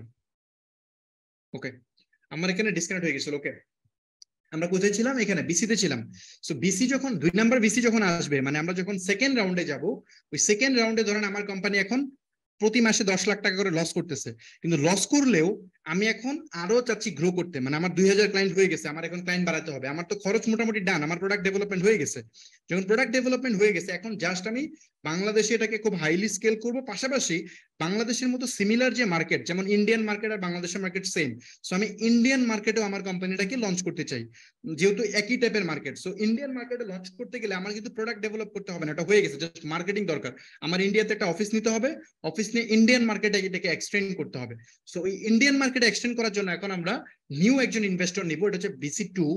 এই মানে দেখেন, মানে প্রথম ইনভেস্টর যখন আসছিল তখন কিন্তু সে অনেক রিস্ক নিয়ে আসছিল বিজনেসে, তার অনেক ঝুঁকি ছিল। কেন? কারণ সে ওই সময় কিছুই দেখে নাই, মানে জাস্ট আইডিয়া ছিল। যখন ইনভেস্টর 2 আসছে তখন সে এসে একটা সফটওয়্যার দেখছে, কিন্তু সেটা ছিল একটা MVP সফটওয়্যার, প্রোডাকশন গ্রেডের না, 1 টাকাও কোম্পানি বেনিফিট হচ্ছিল না। মানে সেও রিস্ক নিয়ে আসছিল, কিন্তু একটু রিস্ক কম ছিল, প্রথম জনের তুলনায় কম। যখন বিসি এখানে আসছে তখন কিন্তু সে আরো কম রিস্ক নিয়ে জয়েন করছে, কারণ তখন অলরেডি আপনি ওই যে 1,40,00,000 টাকা ইনভেস্ট করে আপনি অলরেডি 400-500 ক্লায়েন্ট হয়ে গেছে, ওদের থেকে টাকা জেনারেট হচ্ছে, মানে এই আইডিয়াটা কাজ করতেছে মার্কেটে। তখন বিসি আসছে, বিসি এসে 5 কোটি টাকা ইনভেস্ট করছে। তো এই বিসি 1 নাম্বার ইনভেস্ট করছে যখন, সে কিন্তু মোটামুটি একটু শিওর হয়ে নিছে এখন 2 নাম্বার ভিসি যখন ইনভেস্ট করবে তখন সে আরো শিওর হয়ে নিচ্ছে, কারণ অলরেডি 2000 মানুষ আপনার সলিউশন ইউজ করতেছে। তো 2000 মানুষ ইউজ করতেছে, 40 লাখ টাকা মাসে রেভিনিউ হচ্ছে। তো এটা স্কেল হবে, এটাই স্বাভাবিক, মানুষ বেশি ইউজ করবে, এটাই স্বাভাবিক। সো এই মুহূর্তে আপনি যে ইনভেস্টমেন্টটা নেবেন সেটা হবে বিগার ইনভেস্টমেন্ট, বড় ইনভেস্টমেন্ট, কারণ আপনি এখন আর ছোট ইনভেস্টমেন্ট নেবেন না, আপনি এখন বড় ইনভেস্টমেন্ট নেবেন। একদম ফাইনালি আপনি রেডি টু ফ্লাই, আপনি ফ্লাই করার জন্য রেডি, আপনার ইকোসিস্টেম রেডি, আপনার সাপোর্ট টিম রেডি, আপনার ডেভেলপমেন্ট, আপনার সফটওয়্যার রেডি, এভরিথিং ডান, জাস্ট আপনি এখন স্কেল করবেন। তো এই যে স্কেল করবেন, এটার জন্য আপনার দরকার এখন টাকা, মানে মার্কেটিং এ হিউজ অ্যাডভার্টাইজিং করতে হবে, টিভিতে অ্যাড দিতে হবে, বিলবোর্ডে অ্যাড দিতে হবে, পত্রিকায় অ্যাড দিতে হবে, সব জায়গায়। তো এই জন্য আপনার মার্কেটিং এ হিউজ বাজেট দরকার, এই জন্য আপনি বেসিক্যালি এখন ইনভেস্টর নেবেন। তো এই ভেঞ্চার ক্যাপিটাল ফান্ড যখন পরের বার নেবেন, ধরেন তাকে আপনি ফর এক্সাম্পল মনে করেন আপনি 30% শেয়ার দিলেন, হ্যাঁ, ধরেন সাপোজ তাকে আপনি 30% শেয়ার অফার করলেন। তো এই 30% শেয়ার যদি আপনি তাকে অফার করেন, তাহলে এই 30% শেয়ারের জন্য তাকে আপনার কত টাকা, কতগুলো স্টেক দিতে হবে? সাপোজ হচ্ছে একটা মিনিট, যদি এখানে দেই আপনার 50,000-এর 16%, তাই না? ধরেন এখানে 80,000 যদি দেই, কত পার্সেন্ট হয়? 25। সাপোজ হচ্ছে 90%-এ 95,000-এ কত হয়? ইয়েস, 95,000 হয় আর কি। 95,000 শেয়ার নতুন করে ইস্যু হবে। সো এখানে 95,000 শেয়ার আমি দিচ্ছি, নতুন শেয়ার ইস্যু হইলো এতগুলা। আচ্ছা, ওই হিসাবে বুঝছি আমি কেন বলেছিল, এই যে এখানে হিসাব মিলেন নাই কেন, কারণ আমি এইখানে এটা অ্যাকুরেটলি বসাই না, এটা অ্যাকুরেটলি বসাইলে মিলতো, এই যে এবারটা মিলবে দেখবেন। সো এখানে 95,000 শেয়ার নতুন করে ইস্যু হইলো তার নামে, তার মানে এখন কোম্পানির টোটাল শেয়ার কত হবে? আচ্ছা, কোম্পানির টোটাল শেয়ার আমি যাচ্ছি, এন্ড এখানে টাকা ইনভেস্টমেন্ট কত নিলাম? 30% স্টেকের এগেইনস্টে, ফর এক্সাম্পল ধরেন আমি ইনভেস্টমেন্ট তার কাছ থেকে নিলাম আমি 20 কোটি টাকা, কারণ যেহেতু এখন বিজনেস অলরেডি গ্রো করতেছে, সো আমরা এখন 20 কোটি টাকা ইনভেস্টমেন্ট নিলাম। কারণ 20 কোটি টাকা আমরা ইনভেস্টমেন্ট নিলাম। এই 20 কোটি টাকা যখন আমি ইনভেস্টমেন্ট নিব, এখানে ধরেন লিখলাম 20 কোটি। আচ্ছা, হিসাব মিলানোর সুবিধার্থে এটাকে আমরা 30 কোটি বানাই, নন 20 কোটি, বাট এটা হিসাব মিলানোর সুবিধাতে আমি 30 কোটি লিখতেছি, যেহেতু 30% শেয়ার দিচ্ছি। মানে ওই তো $3 মিলিয়ন ইনভেস্টমেন্ট আর কি, সিরিজ বি তে আসলে 3 মিলিয়ন না, আরো বেশি হয়। ওটা আমি আপনাদেরকে দেখাচ্ছি আসলে কত কত পরিমাণ ইনভেস্টমেন্ট। এই ফিগার গুলো দেখে মনে হচ্ছে অবাক হচ্ছেন, বাট আমি একটা প্র্যাকটিক্যাল দেখাচ্ছি একটু পরে। সো ধরেন 30 কোটি টাকা আমি ইনভেস্টমেন্ট নিলাম, এখানে আরেকটা শূন্য দিতে হবে। 30 কোটি টাকা আমি ইনভেস্টমেন্ট নিলাম, নেয়ার পরে এখন আমি স্টেকের মানে আমি শেয়ারটা কেমনে বের করব? ইকুয়াল টু ভাগ দিব হচ্ছে এটা দিয়ে, তাহলে আমার এখানে 3158 টাকা হয়ে গেল শেয়ারের দাম। সো সবার জন্য সেম একইভাবে দাম বাড়বে, 3158, মানে সব কোম্পানির শেয়ারের দাম বেড়ে গেছে। শেয়ারের দাম বাড়লে কি সবার ভ্যালুয়েশন বেড়ে যাবে। ওকে, শেয়ারের দাম বাড়লো 3158, এটা বাড়লো। ওকে, এখন এখানে টোটাল শেয়ারটা আমাদের বের করতে হবে। সো আমরা এটা হচ্ছে আপনার একটা কাজ করি, এটা 7 পর্যন্ত দিলে হয়ে যাবে। এখানে টানতে হবে, এটা 7 পর্যন্ত দিলে হয়ে যাবে। ওকে, সো এটা হলো আমাদের কোম্পানির টোটাল ভ্যালুয়েশন, আমাদের কোম্পানির টোটাল মানে ফাইনাল ভ্যালুয়েশন হচ্ছে এত টাকা। এবং এখানে খেয়াল করেন এই স্টেক কিন্তু মিলে নাই, এখানে 131% হয়ে গেছে। সো এটাকে কমাইতে হবে। এটা কেমনে কমবে? এটা কমবে হচ্ছে খুব সিম্পলি, এটা কমে যাবে, এটা কমবে হচ্ছে আপনার ধরেন টোটাল আমাদের 4,05,000 হয়েছে, তাই না? এটা হবে 4,05,000, সরি এটা 4,05,000, 4,05,000 এর আপনার 26%, 26% না, 80,000 না, আমার শেয়ার কত ছিল? 80,000। সো এখানে 80,000 বসাবেন। তো আমার শেয়ার হলো 20%, 19.75 মানে 20। সো আমারটা কমে গেল, এটা হলো 20, এটাও হবে 20। তারপর হচ্ছে ইনভেস্টর ওয়ানেরটা কত হয়েছে? 40,000 যদি এখানে বসান তাহলে এটা বের হয়ে যাবে। সো ধরেন আমি দিলাম 40, তার মানে এটা হয়ে গেল 10, এটা হয়ে গেল 10। আর ইনভেস্টর টুরটা ছিল কত? 50। সো ধরেন এখানে 50 যদি বসাই তাহলে হবে 12, তারটা কমে হচ্ছে 12। আর ইনভেস্ট BC1 এরও শেয়ার কমছে, ওটা ছিল 60,000, তো সো এখানে আছে আপনার ওটা কমবে, তারটা হচ্ছে 15%, 107%। স্টিল কিছুটা বেশি আছে, এদিক সেদিক আছে। সো এই এদিক সেদিক যে সংখ্যাটা আছে এটাও ঠিক হয়ে যাবে আশা করি এটা। আচ্ছা, একটা কাজ করি আমরা, এখানে 95,000টা বসিয়ে দিই। আসলে এই ক্যালকুলেশন গুলা প্লিজ এটা একুরেট হচ্ছে না, কারণ হচ্ছে ক্যালকুলেশন গুলা মিলাইতে গেলে অনেক সময় লাগবে, এটা অনেক ঝামেলা। আমি যদি এটাকে 23% করে দিই তাহলে এটা মিলে যাবে। সো ধরেন এটা 23% করে দিলাম, ইয়াস মিলে গেছে। ওকে, তো ধরেন এটা 23% করলাম, করার পরে এই সংখ্যাটা মিলে গেছে। এখন আপনি যদি ব্যাপারটা খেয়াল করেন, আমার কিন্তু কোম্পানির ভ্যালুয়েশন গিয়ে দাঁড়ালো কত? ভ্যালুয়েশন গিয়ে দাঁড়ালো হচ্ছে একক, দশক, শতক, হাজার, অযুত, লাখ, নিযুত, কোটি। ভ্যালুয়েশন দাঁড়ালো 99 কোটি, মানে 100 কোটি টাকা আমাদের কোম্পানির ভ্যালুয়েশন হয়ে গেল। মানে যখন আমি এই সিরিজ মানে বি রাউন্ড কমপ্লিট করলাম, সিরিজ বি কমপ্লিট করার পরে আমার কোম্পানির ভ্যালুয়েশন দাঁড়ালো 100 কোটি টাকা। এই মুহূর্তে ধরেন এতদিন আমার কোম্পানি কি লস করতেছিল না? আমরা এই যে এখানে লিখছিলাম কি 40 লাখ টাকা খরচ হচ্ছিল আর প্রফিট হচ্ছিল, সরি 40 লাখ টাকা মেক হচ্ছিল প্রতি মাসে, 50 লাখ টাকা অপারেশন খরচ হচ্ছিল।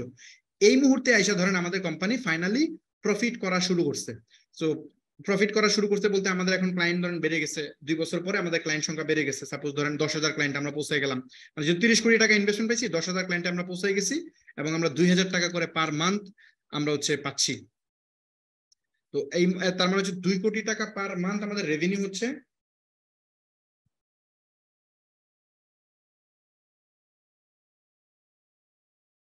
ধরেন 2 কোটি টাকা আমাদের পার মান্থ রেভিনিউ হচ্ছে। আমরা ওই 3 বছর মানে প্রথম যে ড্রিম দেখলাম ওই ড্রিমে আমরা পৌঁছাইলাম 3 বছর পরে, ধরেন আমাদের কনসেপ্টটা উইন হইলো। তো উইন হওয়ার পরে এখন খেয়াল করেন, এই মুহূর্তে আমি প্রতি মাসে 2 কোটি টাকা, মানে আমরা 2 কোটি টাকা প্রফিট করলাম, ধরেন প্রতি মাসে 2 কোটি টাকা, 1 কোটি টাকা প্রফিট হচ্ছে, 2 কোটি টাকা প্রফিট, 1 কোটি টাকা খরচ আর 1 কোটি টাকা নেট প্রফিট। তার মানে 12 মাসে আমার প্রফিট হলো কত? 12 কোটি টাকা। সো এখানে ধরেন আমরা লিখলাম 12 কোটি টাকা। এখন এই 12 কোটি টাকা আমরা শেয়ার অনুযায়ী কিন্তু পার্সেন্টেজ পাবো। সো এই 12 কোটি টাকার 20% পাবো হচ্ছে বেসিক্যালি আমি, তারপরে এটার 20% পাবে হাসান, 10% পাবে হচ্ছে আপনার ইনভেস্টর 1, 12% পাবে সে। এই হারে আমরা আসলে 12 কোটি টাকা থেকে পাবো। তো 12 কোটি টাকার ধরেন 20% কত টাকা হয়? মেবি 50 লাখ টাকার মতো আশেপাশে হবে আর কি, নাকি? একটা হিসাব করে ফেলি। এটা কোত্থেকে বের করা যাবে? এটা বের করা যাবে উপরেরটা থেকে 20%। আর এখানে যদি দিই আমি, কোনটা 12 কোটি টাকা লিখতে হবে না, 1200, 12,000, 1,20,000, 12 লাখ, এটা মনে হয় হবে নাকি? কি বের হলো এটা সংখ্যা? একটা মিনিট, সরি, আমি এটা হিসাব করে বের করে ফেলি। 12 কোটি টাকার 20% কত?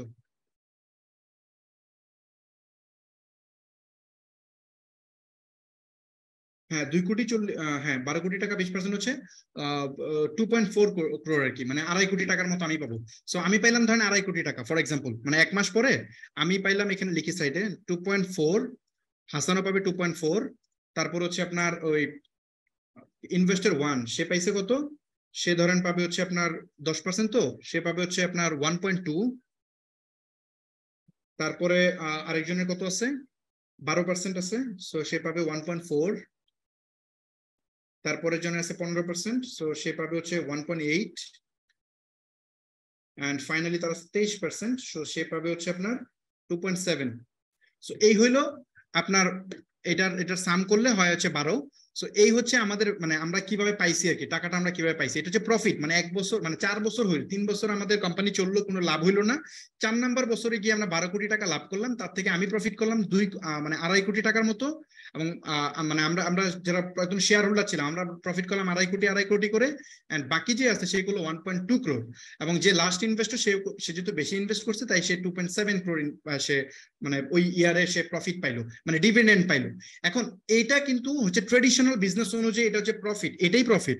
কিন্তু স্টার্টআপ বিজনেসে এটা খুবই মাইনর রোল প্লে করে, মানে এই যে ডিভিডেন্ড, মানে একদম নেট প্রফিটের টাকা, এটা খুবই মাইনর রোল প্লে করে। মেইন রোল প্লে করে হচ্ছে এই ভ্যালুয়েশন, মানে আমার যে শেয়ার ছিল এই শেয়ারের ভ্যালু কত বাড়ছে সেটা। তো আমার শেয়ারের দাম ছিল, এই দেখেন খেয়াল করেন, আমার শেয়ারের দাম ছিল 100 টাকা করে যখন স্টার্ট করছিলাম। তারপরে কিছুদিন পরে বেড়ে 200 টাকা হয়েছিল, তারপরে ইনভেস্টমেন্ট পাই 833 টাকা হয়েছিল, এবং 4 নাম্বার ইনভেস্টমেন্টে আমার শেয়ারের ভ্যালু বেড়ে 3100 টাকা হয়েছে। তার মানে আমার টোটাল নেট ভ্যালুয়েশন হচ্ছে 25 কোটি টাকা। মানে আমার এই কোম্পানিতে যে শেয়ার আছে তার মধ্যে যদি আমি 10% সেল করে দেই, তাহলে আমি একসাথে লিকুইড ক্যাশ পাবো কত? প্রায় 12.5 ক্রোর, মানে 12.5 কোটি টাকা আমি একসাথে পাবো ক্যাশ। মানে একসাথে আমি ক্যাশ পাবো 12 কোটি টাকা। আর এই যে ইনভেস্টর 1 সে এখানে কত পাইছে, তার কত আছে ইনভেস্টমেন্ট 1, মানে তার তো 40,000 শেয়ার আছে তাই না, এখানে যে তার 12 কোটি টাকার মতো ফান্ড আছে, সে এটা যদি পুরোটা সেল করে দেয়, সেল করে সে এই 12 কোটি টাকা 12.5 কোটি টাকা তার প্রফিট হবে। ইনভেস্ট করছিল কয় টাকা খেয়াল করেন, 40 লাখ টাকা সে প্রফিট এখানে ইনভেস্ট করছিল। এখন সে যখন এক্সিট নিচ্ছে, কোম্পানি থেকে বের হয়ে যাচ্ছে, তখন তার প্রফিট কত, প্রায় 12.5 কোটি টাকা। কোম্পানি উইন হয়েছে, এই জন্য সে 12.5 কোটি টাকা প্রফিট পাইছে যদি তার শেয়ারটা সে সেল করে দেয়। এখন এক্সিট মেথড কি, এক্সিট মেথড হচ্ছে মানে এই স্টেজে এসে কোম্পানি থেকে তো এক্সিট নিতে হয়। মানে এক্সিট প্ল্যানটা কি, স্টার্টআপের দুইটা এক্সিট প্ল্যান হয়, একটা হচ্ছে বিগ কোম্পানির কাছে সেল করে দেওয়া, আর একটা হচ্ছে স্টক মানে কি বলে স্টক মার্কেটে এনলিস্টেড হওয়া। যেমন ধরেন আপনি শপিফাইয়ের মতো যে সলিউশনটা বানাইছেন, এখন আপনি যেটা করতে পারেন, আপনি এই শপিফাই সলিউশনটা শপিফাইয়ের কাছে সেল করে দিতে পারেন, অথবা বাংলাদেশে অন্য কোনো কোম্পানি, বড় কোনো সফটওয়্যার কোম্পানির কাছে বিক্রি করে দিতে পারেন। তারা হয়তো আপনার এটা বিক্রি করে নিবে, তারা হয়তো কিনে নিবে। তারা কিনে নিবে কেমনে, কোম্পানির ভ্যালুয়েশনের অনেক ফর্মুলা আছে।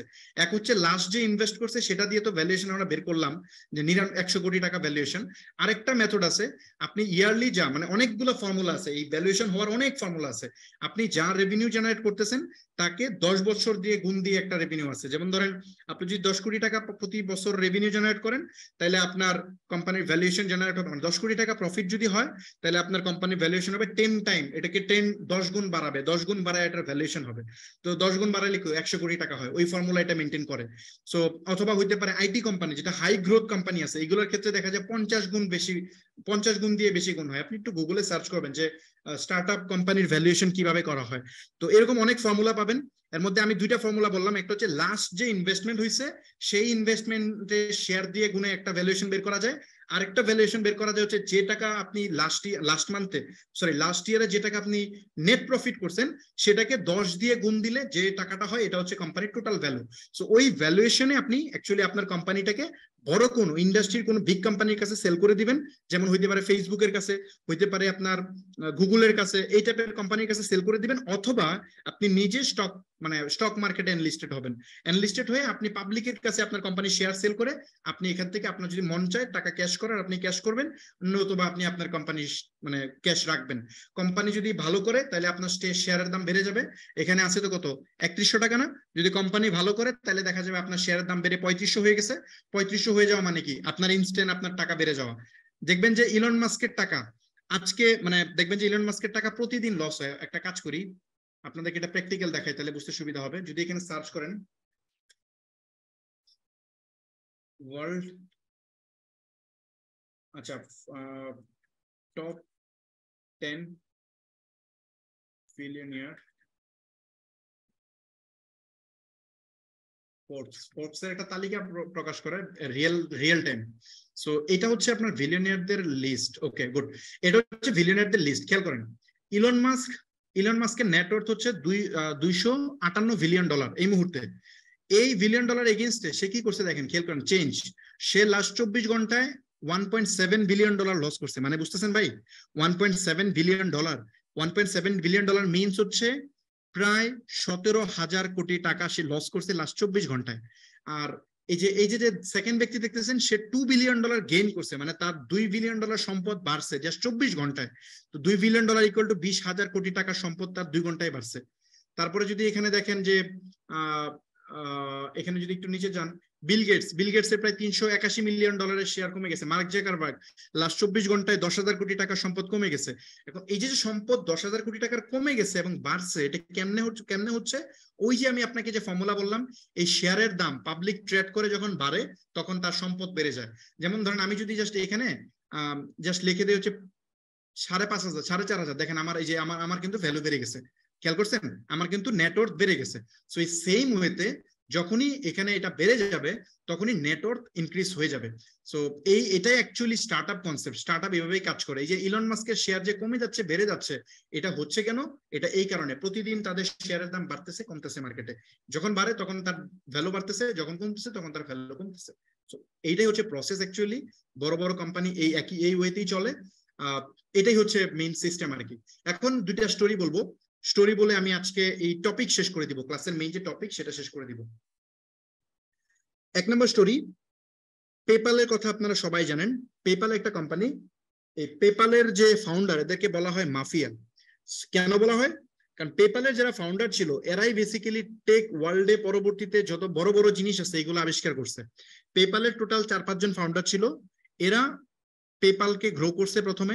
মানে বেসিক্যালি পেপ্যাল তো মানে পেপ্যাল আমেরিকান একটা কোম্পানি, ইলন মাস্কের তখন ছিল x.com, ওটা হচ্ছে ফাইন্যান্সিয়াল কোম্পানি ছিল, পেপ্যালের কম্পিটিটর বিকাশন নগদ যেরকম। তো ওই x.com আর পেপ্যাল দুইজনে ফাইট করতেছিল মার্কেটে, বিকাশন নগদ যেভাবে করে ফাইট করতেছিল। পরে তারা নিজেরা মিউচুয়ালি চুক্তি করলো যে আসলে দেখো আমি আর তুমি দুইজনে ফাইট করে লাভ কি, চলো একসাথে মার্জ হয়ে যায়। তখন ইলন মাস্কের কোম্পানি আর হচ্ছে পেপ্যাল দুইটা একসাথে কানেক্ট হয়ে যায়, কানেক্ট হয়ে ওটা নাম দেওয়া হয় হচ্ছে পেপ্যাল। তো পেপ্যাল হইছে ইলন মাস্ককে বোর্ডে জায়গা দিছে।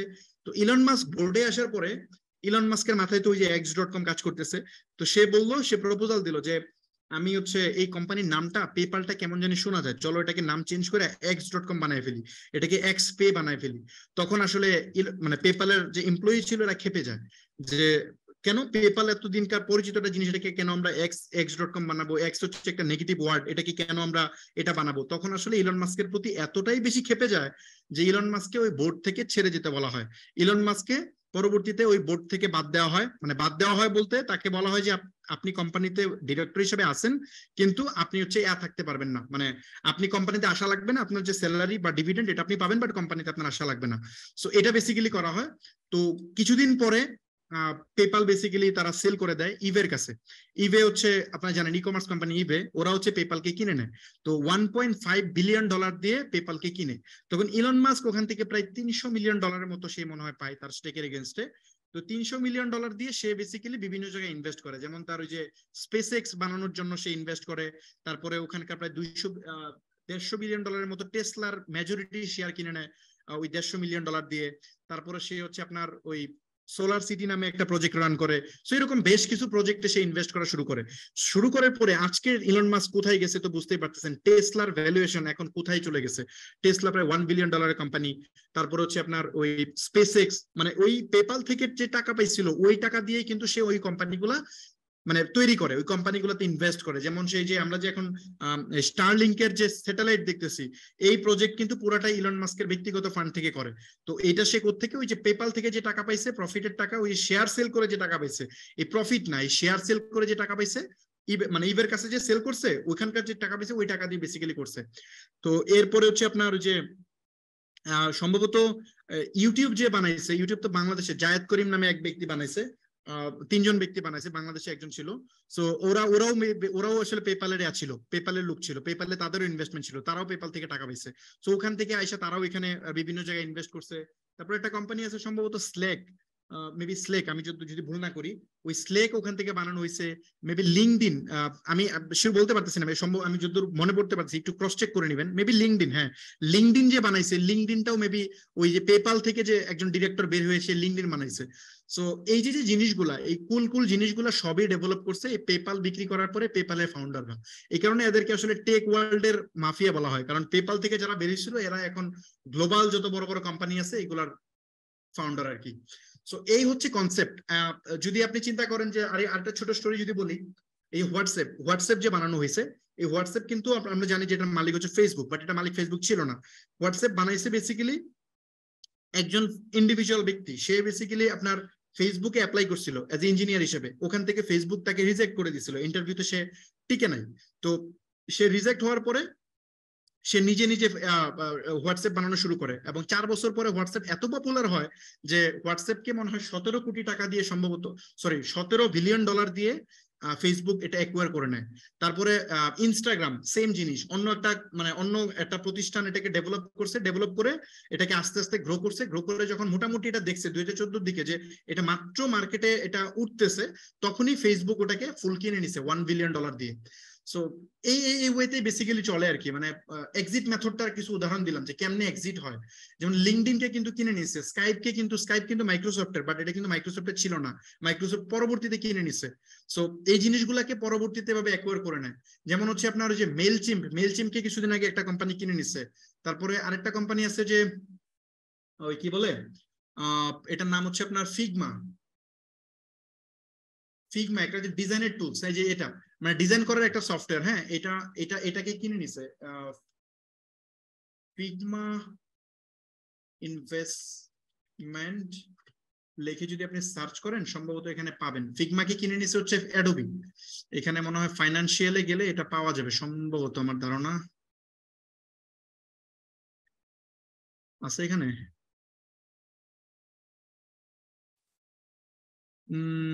কোথায় আছে?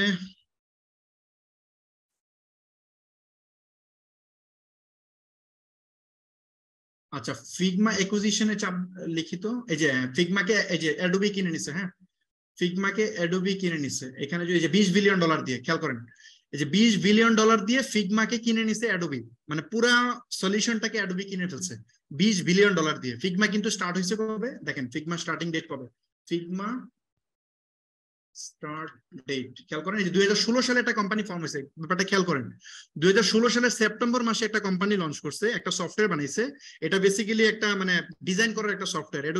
অ্যাডোবি কি বলে, অ্যাডোবি এক্সডি নামে একটা সফটওয়্যার আছে, যেটা দিয়ে আসলে ওয়েবসাইটের মানে বিভিন্ন সফটওয়্যারের ডিজাইন করে আর কি। তো ওই ডিজাইনটারই একটা নতুন সফটওয়্যার রান করে এই ফিগমা। এই ফিগমা সফটওয়্যারটা যখন রান হয়, ফিগমা এত পপুলার হওয়া শুরু করছে, ফিগমা যখন মার্কেটে আসছে তখন মানুষকে ফ্রিতে দেওয়া শুরু করছে, সম্পূর্ণ ফ্রিতে ফিগমা মানুষ ইউজ করা শুরু করছে। তো ফিগমাকে যখন মানুষ ফ্রিতে ইউজ করা শুরু করছে তখন কি ফিগমা পপুলার হওয়া শুরু করছে। আর ফিগমা ছিল ওয়েব বেস সফটওয়্যার। ফিগমা মানে দেখেন একটু চেঞ্জ করলে কিন্তু কাজ করে। অ্যাডোবির সফটওয়্যার গুলো আমরা জানি এগুলো রান করতে গেলে অনেক হাই এন্ডের কম্পিউটার দরকার হয়। দেখা যায় আপনার অনেক ভালো মানের গ্রাফিক্স কার্ড লাগে, এটা লাগে সেটা লাগে। কিন্তু এই ফিগমা ছিল ওয়েব বেস সফটওয়্যার, মানে আপনি ব্রাউজার দিয়ে এটা এডিট করতে পারবেন।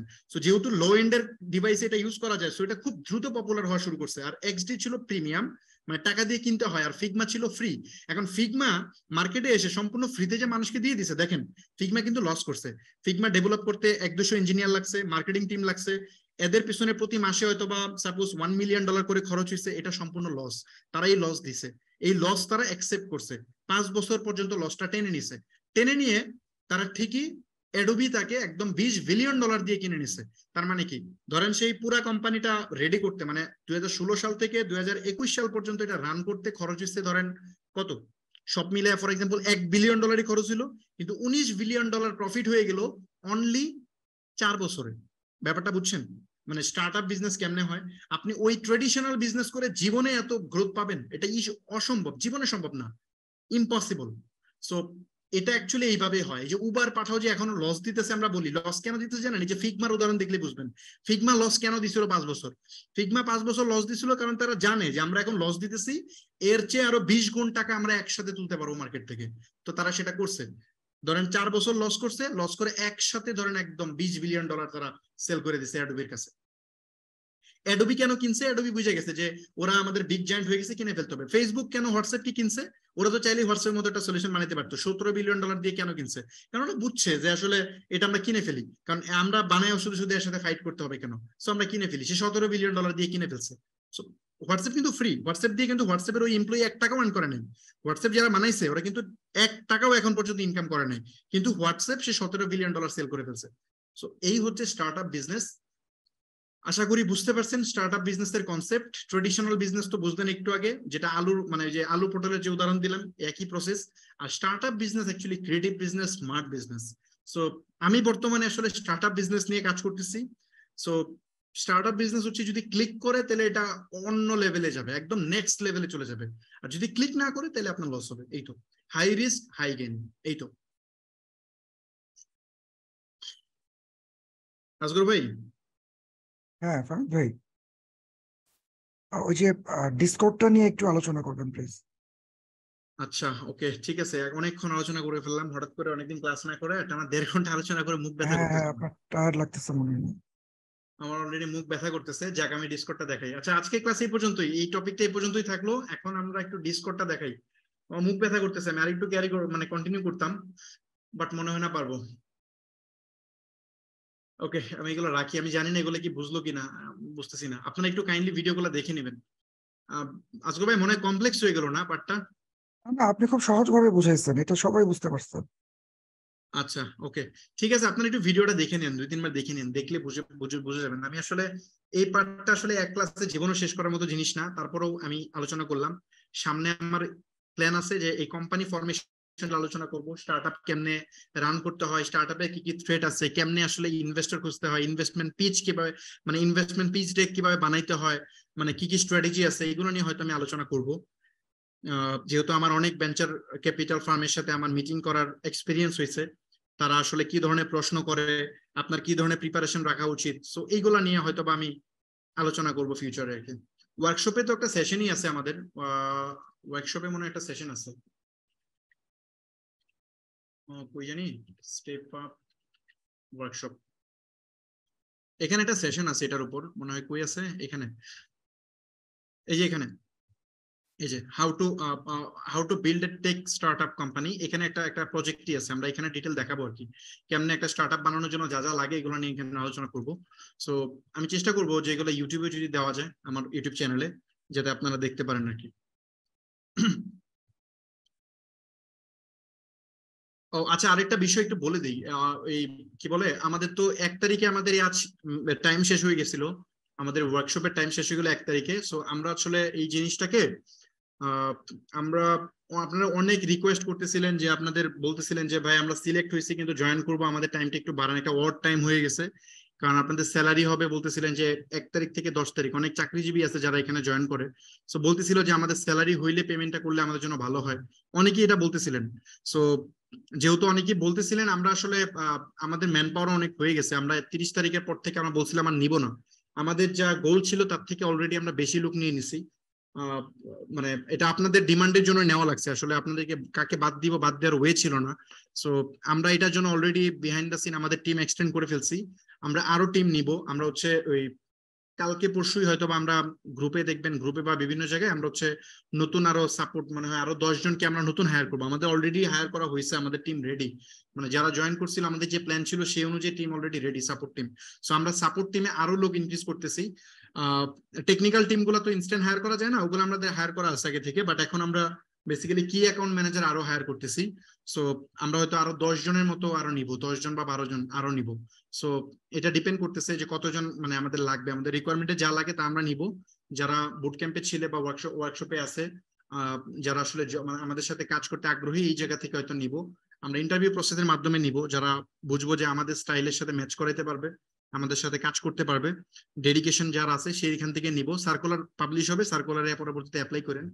আর ওই ওই জায়গা থেকে আমরা হচ্ছে এই টাইমটা, আমরা যেহেতু 15 তারিখ থেকে ক্লাস শুরু করব, সো আমরা আসলে এই মানে এই টাইমটা আর একটু এক্সটেন্ড করতেছি, আমরা যারা শর্ট লিস্টেড হয়েছিলেন শুধু তাদেরকেই, নতুন করে আমরা কাউকে শর্ট লিস্ট করবো না, এখন কেউ আর নতুন করে অ্যাপ্লাই করার সুযোগ নেই, যারা আগে অ্যাপ্লাই করছিল শুধু তাদেরকেই, তাদের মধ্যে অনেকেই পেমেন্ট করে ফেলছে, কিছু মানুষ জাস্ট বাকি আছে, তাদেরকে পেমেন্টের টাইমটা আমরা জাস্ট আর একটু ইনক্রিজ করে দিচ্ছি।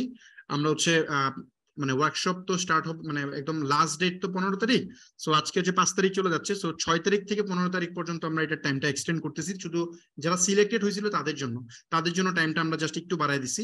আর এর আগে যারা সিলেক্টেড, মানে নতুন করে আমরা কাউকে এখন আর সিলেক্ট করব না, যারা আগে অ্যাপ্লাই করছিল, সিলেক্টেড হয়েছিল, আমাদের থেকে মেসেজ পাইছে, শুধু তারাই জয়েন করতে পারবে আর কি।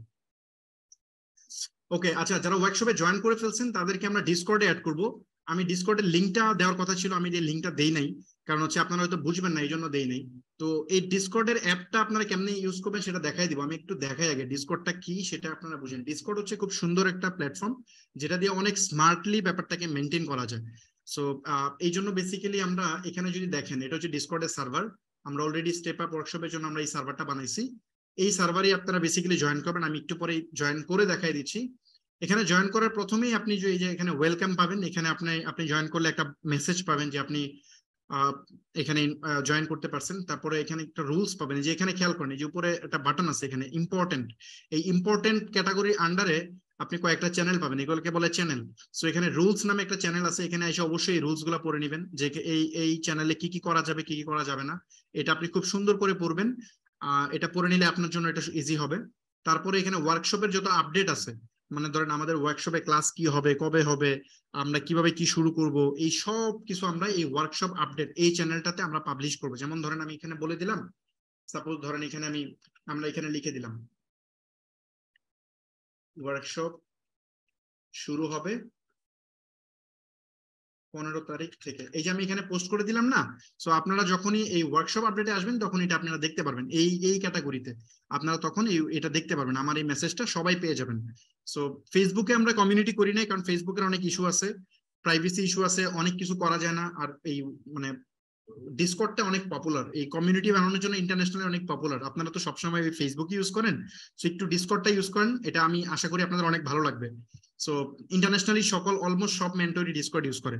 সো আপনারা ডিসকর্ডটা ইউজ করেন, দেখবেন যে এটা খুবই খুবই মজা লাগতেছে, এবং ডিসকর্ডে অনেক বেনিফিট আছে। যে আমি একটা মেসেজ দেখলাম, এই মেসেজটা সবাই পাবে, কিন্তু ফেসবুকে হইলে আমি একটা পোস্ট করলে সবাই কিন্তু পাবে না। আমাদের গ্রুপে মেম্বার আছে 33,000, কিন্তু আমি একটা পোস্ট করলে 33,000 মানুষের সামনে কিন্তু এটা যায় না। কেন যায় না? কারণ ওই যে ফেসবুক ওটাকে কন্ট্রোল করে, এটা আমি বলছিলাম 2 নম্বর ক্লাসে। সো এই জন্য আমরা ডিসকর্ডটা বেছে নিছি। আচ্ছা, তো এখানে এসে এটা পাবেন ব্যান লিস্ট। এখানে এসে বেসিক্যালি যাদেরকে আমরা ব্যান করব, মনে করেন যে আপনি আমাদের টার্মস এন্ড কন্ডিশন ভাঙছেন, এখানকার রুলস ভাঙতেছেন, আপনি এখানে উল্টাপাল্টা পোস্ট করতেছেন মানুষকে, মানে এইখানকার যে কোনো রুলস ভাঙছেন, তখন আপনাকে এখানে একটা ওয়ার্নিং দেওয়া হবে যে আপনি আপনি এই পলিসিটা ভাঙছেন। সো আরেকবার যদি করেন আপনাকে ব্যান করা হবে, সাসপেন্ড করা হবে। সো এখানে আপনাকে ওয়ার্নিং দেওয়া হবে, ওই ওয়ার্নিংটা দেখে আর কখনোই ভুলটা করবেন না। সো তারপর যে গ্লোবাল চ্যাট, এই গ্লোবাল চ্যাটে এসে আপনি কথা বলতে পারবেন বিভিন্ন টপিকে, ধরেন অন্যান্য মেম্বারদের সাথে। এটা হচ্ছে সবাই একসাথে কথা বলার জায়গা, তবে এখানে আননেসেসারি কথা বলবেন না, বিজনেস রিলেটেড শুধুমাত্র দরকারি মেসেজই করবেন, যেহেতু এটা চ্যাট প্ল্যাটফর্ম, সবার কাছে মেসেজ চলে যাবে।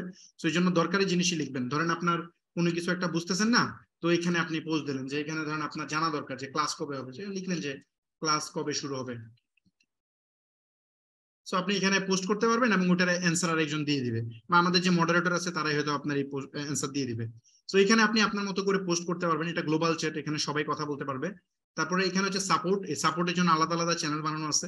যেমন এফএকিউ, এখানে হচ্ছে আমরা যতগুলা সমস্যা হইতে পারে, আপনারা যেসব সমস্যায় পড়তে পারেন সেগুলোর সমাধান আমরা আগে থেকে দিয়ে রাখবো, অনেকগুলো সমাধান দিয়ে রাখবো, এবং ওই প্রশ্নগুলো আগে আপনারা চেক করবেন। যেমন ধরেন আপনি বলতেছেন যে ভাই ফেসবুক পিক্সেল সেট আপ করতেছি, কাজ করতেছে না, তো এখানে আইসা আগে চেক করবেন যে ফেসবুক পিক্সেলের উপর আমরা কি কোনো সলিউশন দিয়ে রাখছি কিনা। যদি সলিউশন দিয়ে রাখি, তাহলে আপনি আগে ওটা দেখে সমাধান করার চেষ্টা করবেন। যদি না পারেন, তখন আপনি হেল্প চাবেন।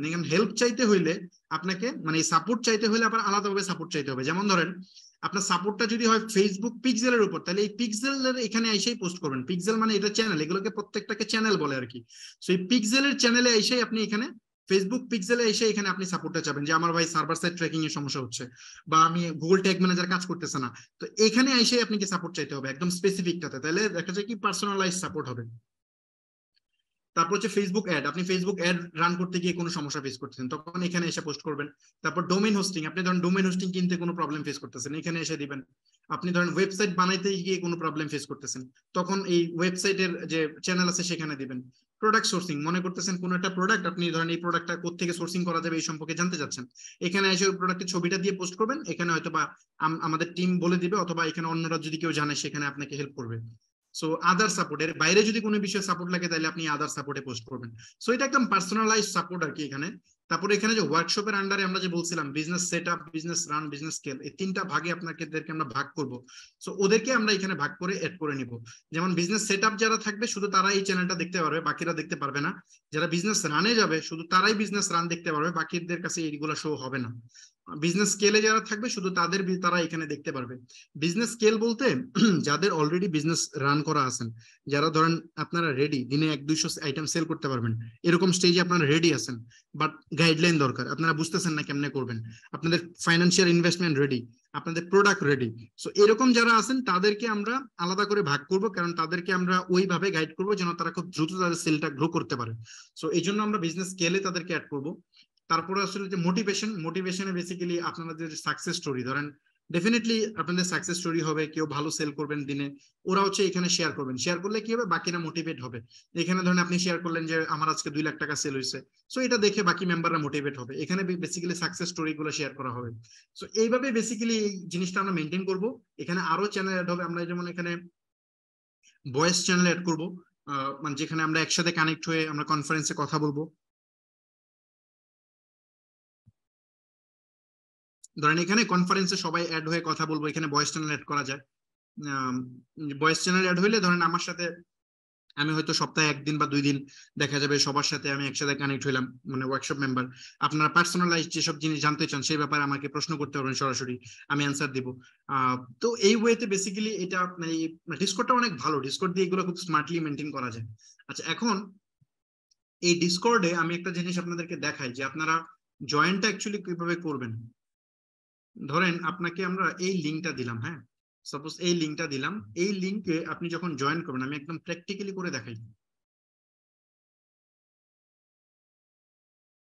সাপোজ আমি হচ্ছে ডিসকর্ডে একটা অ্যাকাউন্ট ক্রিয়েট করে দেখাই, ধরুন আপনারা ডিসকর্ডে গেলেন, হ্যাঁ আমি একটা অ্যাকাউন্ট ক্রিয়েট করে নতুন করে দেখাই। এই discord.com আপনারা মোবাইলে অ্যাপ নামায় নেবেন এবং কম্পিউটারে করে নেবেন, দুই জায়গায় করবেন, তাহলে আপনাদের জন্য ইজি হবে।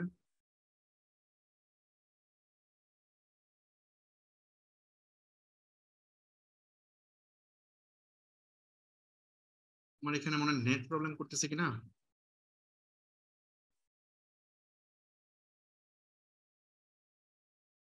একটা মিনিট।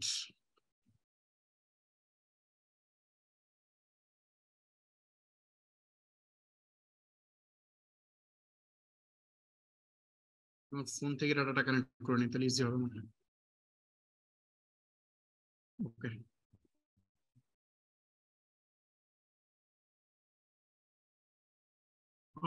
অনেক সময় আইপির জন্য সমস্যা করে মনে হয়, কি সমস্যা করতেছেন না?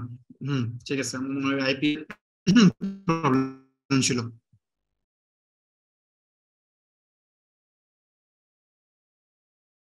আচ্ছা, এখানে আসার পরে বেসিক্যালি আপনার যদি আগে থেকে অ্যাকাউন্ট থাকে তাহলে তো আপনি জাস্ট লগ ইন করে ফেলবেন, আর যদি না থাকে তাহলে রেজিস্ট্রেশন করতে হবে। সো আমি দেন রেজিস্ট্রেশন করতেছি। আমি ইমেল দিলাম হচ্ছে এটা, তারপর ডিসপ্লে নেম সাপোজ দিলাম হচ্ছে ধরেন স্টেপ আপ, এখানে আপনি আপনার নাম দিবেন। ইউজার নেম দিলাম স্টেপ আপ, পাওয়া যাবে না, so step up for you দিই। আচ্ছা, পাসওয়ার্ড দিতে হবে, আমি একটা কাজ করি, আমি জাস্ট সিম্পল একটা পাসওয়ার্ড দিয়ে দিই।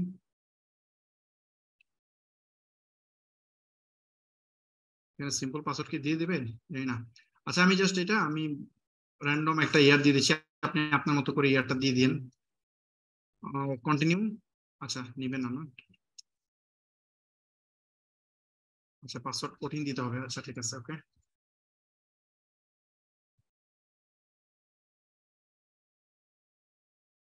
আমি একটা কমপ্লেক্স পাসওয়ার্ড দিই।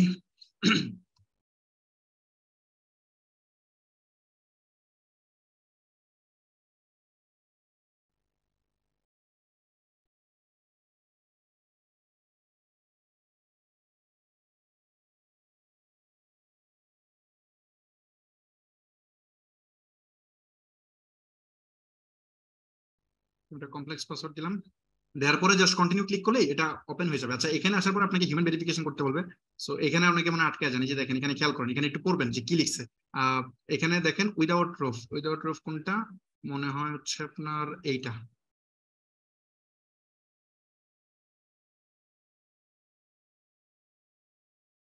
সো একটু পড়বেন, পড়ার পরে আপনি জাস্ট এই ক্যাপচাটা ভেরিফাই করবেন, খুব ইজি প্রসেস। সেভ দিয়ে দিলাম। আচ্ছা, এখানে আসার পরে দেখেন আমি কিন্তু, আমার কিন্তু এখানে ওপেন হয়ে গেছে, তাই না? এখন আমার মেইলে একটা কোড যাবে, ওই কোডটা ভেরিফিকেশন করতে হবে। সো ধরেন আমরা একটু মেইলটা ভেরিফাই করে দিই।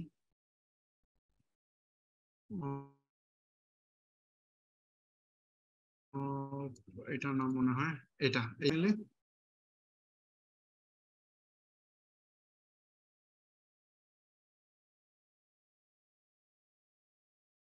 সরি আমি মনে টায়ার্ড হয়ে গেছে, আমার এনার্জি কমে গেছে। আচ্ছা, আহ, এখানে হচ্ছে আপনার হয়ে গেছে, ভেরিফাইড হয়ে গেছে, ইমেল ভেরিফাই হয়ে গেছে। সো ইমেল যখন ভেরিফাই হবে তখন আপনি বেসিক্যালি এরকম একটা ইন্টারফেস দেখতে পারবেন। এবং এই ইন্টারফেসে আসার পরে আপনাকে যে লিঙ্ক দেওয়া হবে, এই ইমেলে আপনাদেরকে আমরা বেসিক্যালি এই লিঙ্কটা পাঠাবো। এই যে এইরকম একটা লিঙ্ক আপনাকে ইমেলে পাঠাবো, ওই লিঙ্কে ক্লিক করলেই আপনি বেসিক্যালি আপনার ডিসকর্ডে জয়েন করে ফেলতে হবে। যেমন আমি একটু জয়েন করে দেখাই।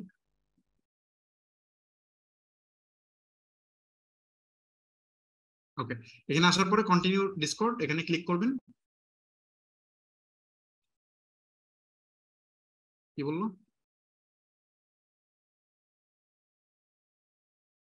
একটা মিনিট, এখানে এটা এক্সপায়ার হয়ে গেল, আচ্ছা আমি আবার করি।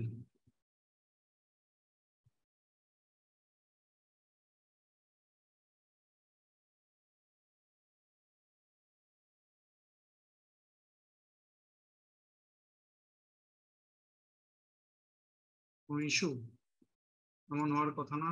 একটা মিনিট, স্কিপ অল টিপস।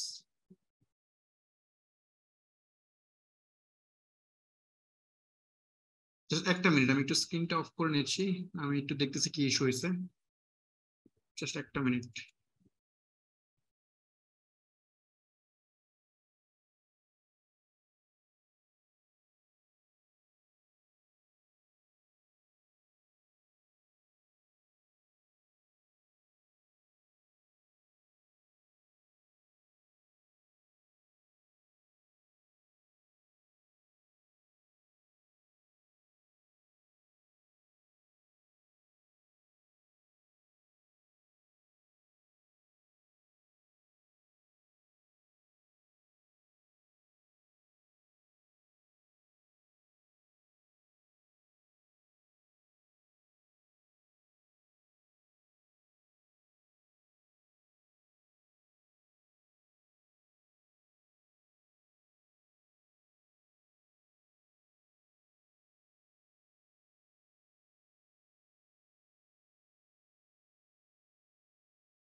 আচ্ছা ওকে, আমি বুঝতে পারছি কি হচ্ছে এটা, অলরেডি বুঝতে পারছি, সমস্যা নেই, আমি একটু শেয়ার করে দেই এটা কেন হচ্ছে, আমি বুঝতে পারছি।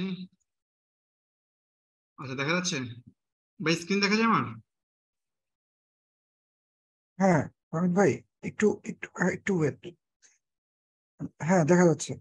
আচ্ছা এটা বুঝতে পারছি, আমার এখানে ডিসকর্ড অ্যাপ লঞ্চ করা আছে। সো আমি দুইটা অ্যাকাউন্ট চালাচ্ছি, তো এই কারণে বেসিক্যালি ইস্যুটা দেখা দিচ্ছে। সো আমি যদি ডিসকর্ড অ্যাপটা কেটে দিই আগে, এটা কেটে দিয়ে যদি ট্রাই করি তাহলে এটা কাজ করবে। এখনো কি ডিসকর্ড অ্যাপ চাবি কিনা আমি একটু দেখি। আচ্ছা ডিসকর্ড অ্যাপে ওপেন করায় ফেলতেছে। আচ্ছা এটা আমি এই যে এই আমার এখানে আইডি লগ ইন করা আছে, যার কারণে এটা এখানে ওপেন করায় ফেলতেছে। আমি কি এটা একটা কাজ করি, আমি এখান থেকে এটা লগ আউট করে দিই। ওকে, আমি অ্যাপ থেকে এটা লগ আউট করাই দিলাম। এখন সম্ভবত এটা চাবে না, একটা মিনিট।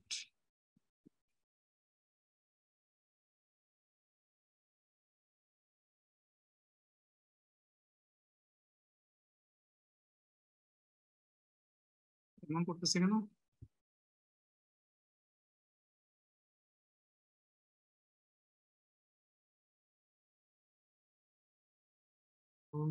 কোনো একটা জায়গায় ইস্যু হয়েছে ডেফিনেটলি।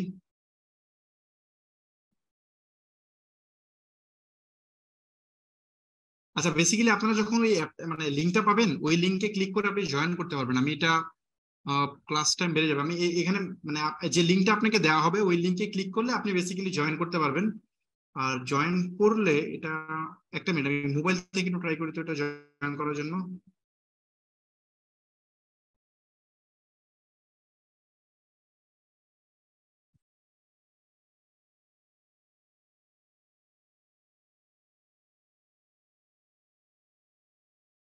এমন হওয়ার তো কোনো চান্সই নেই।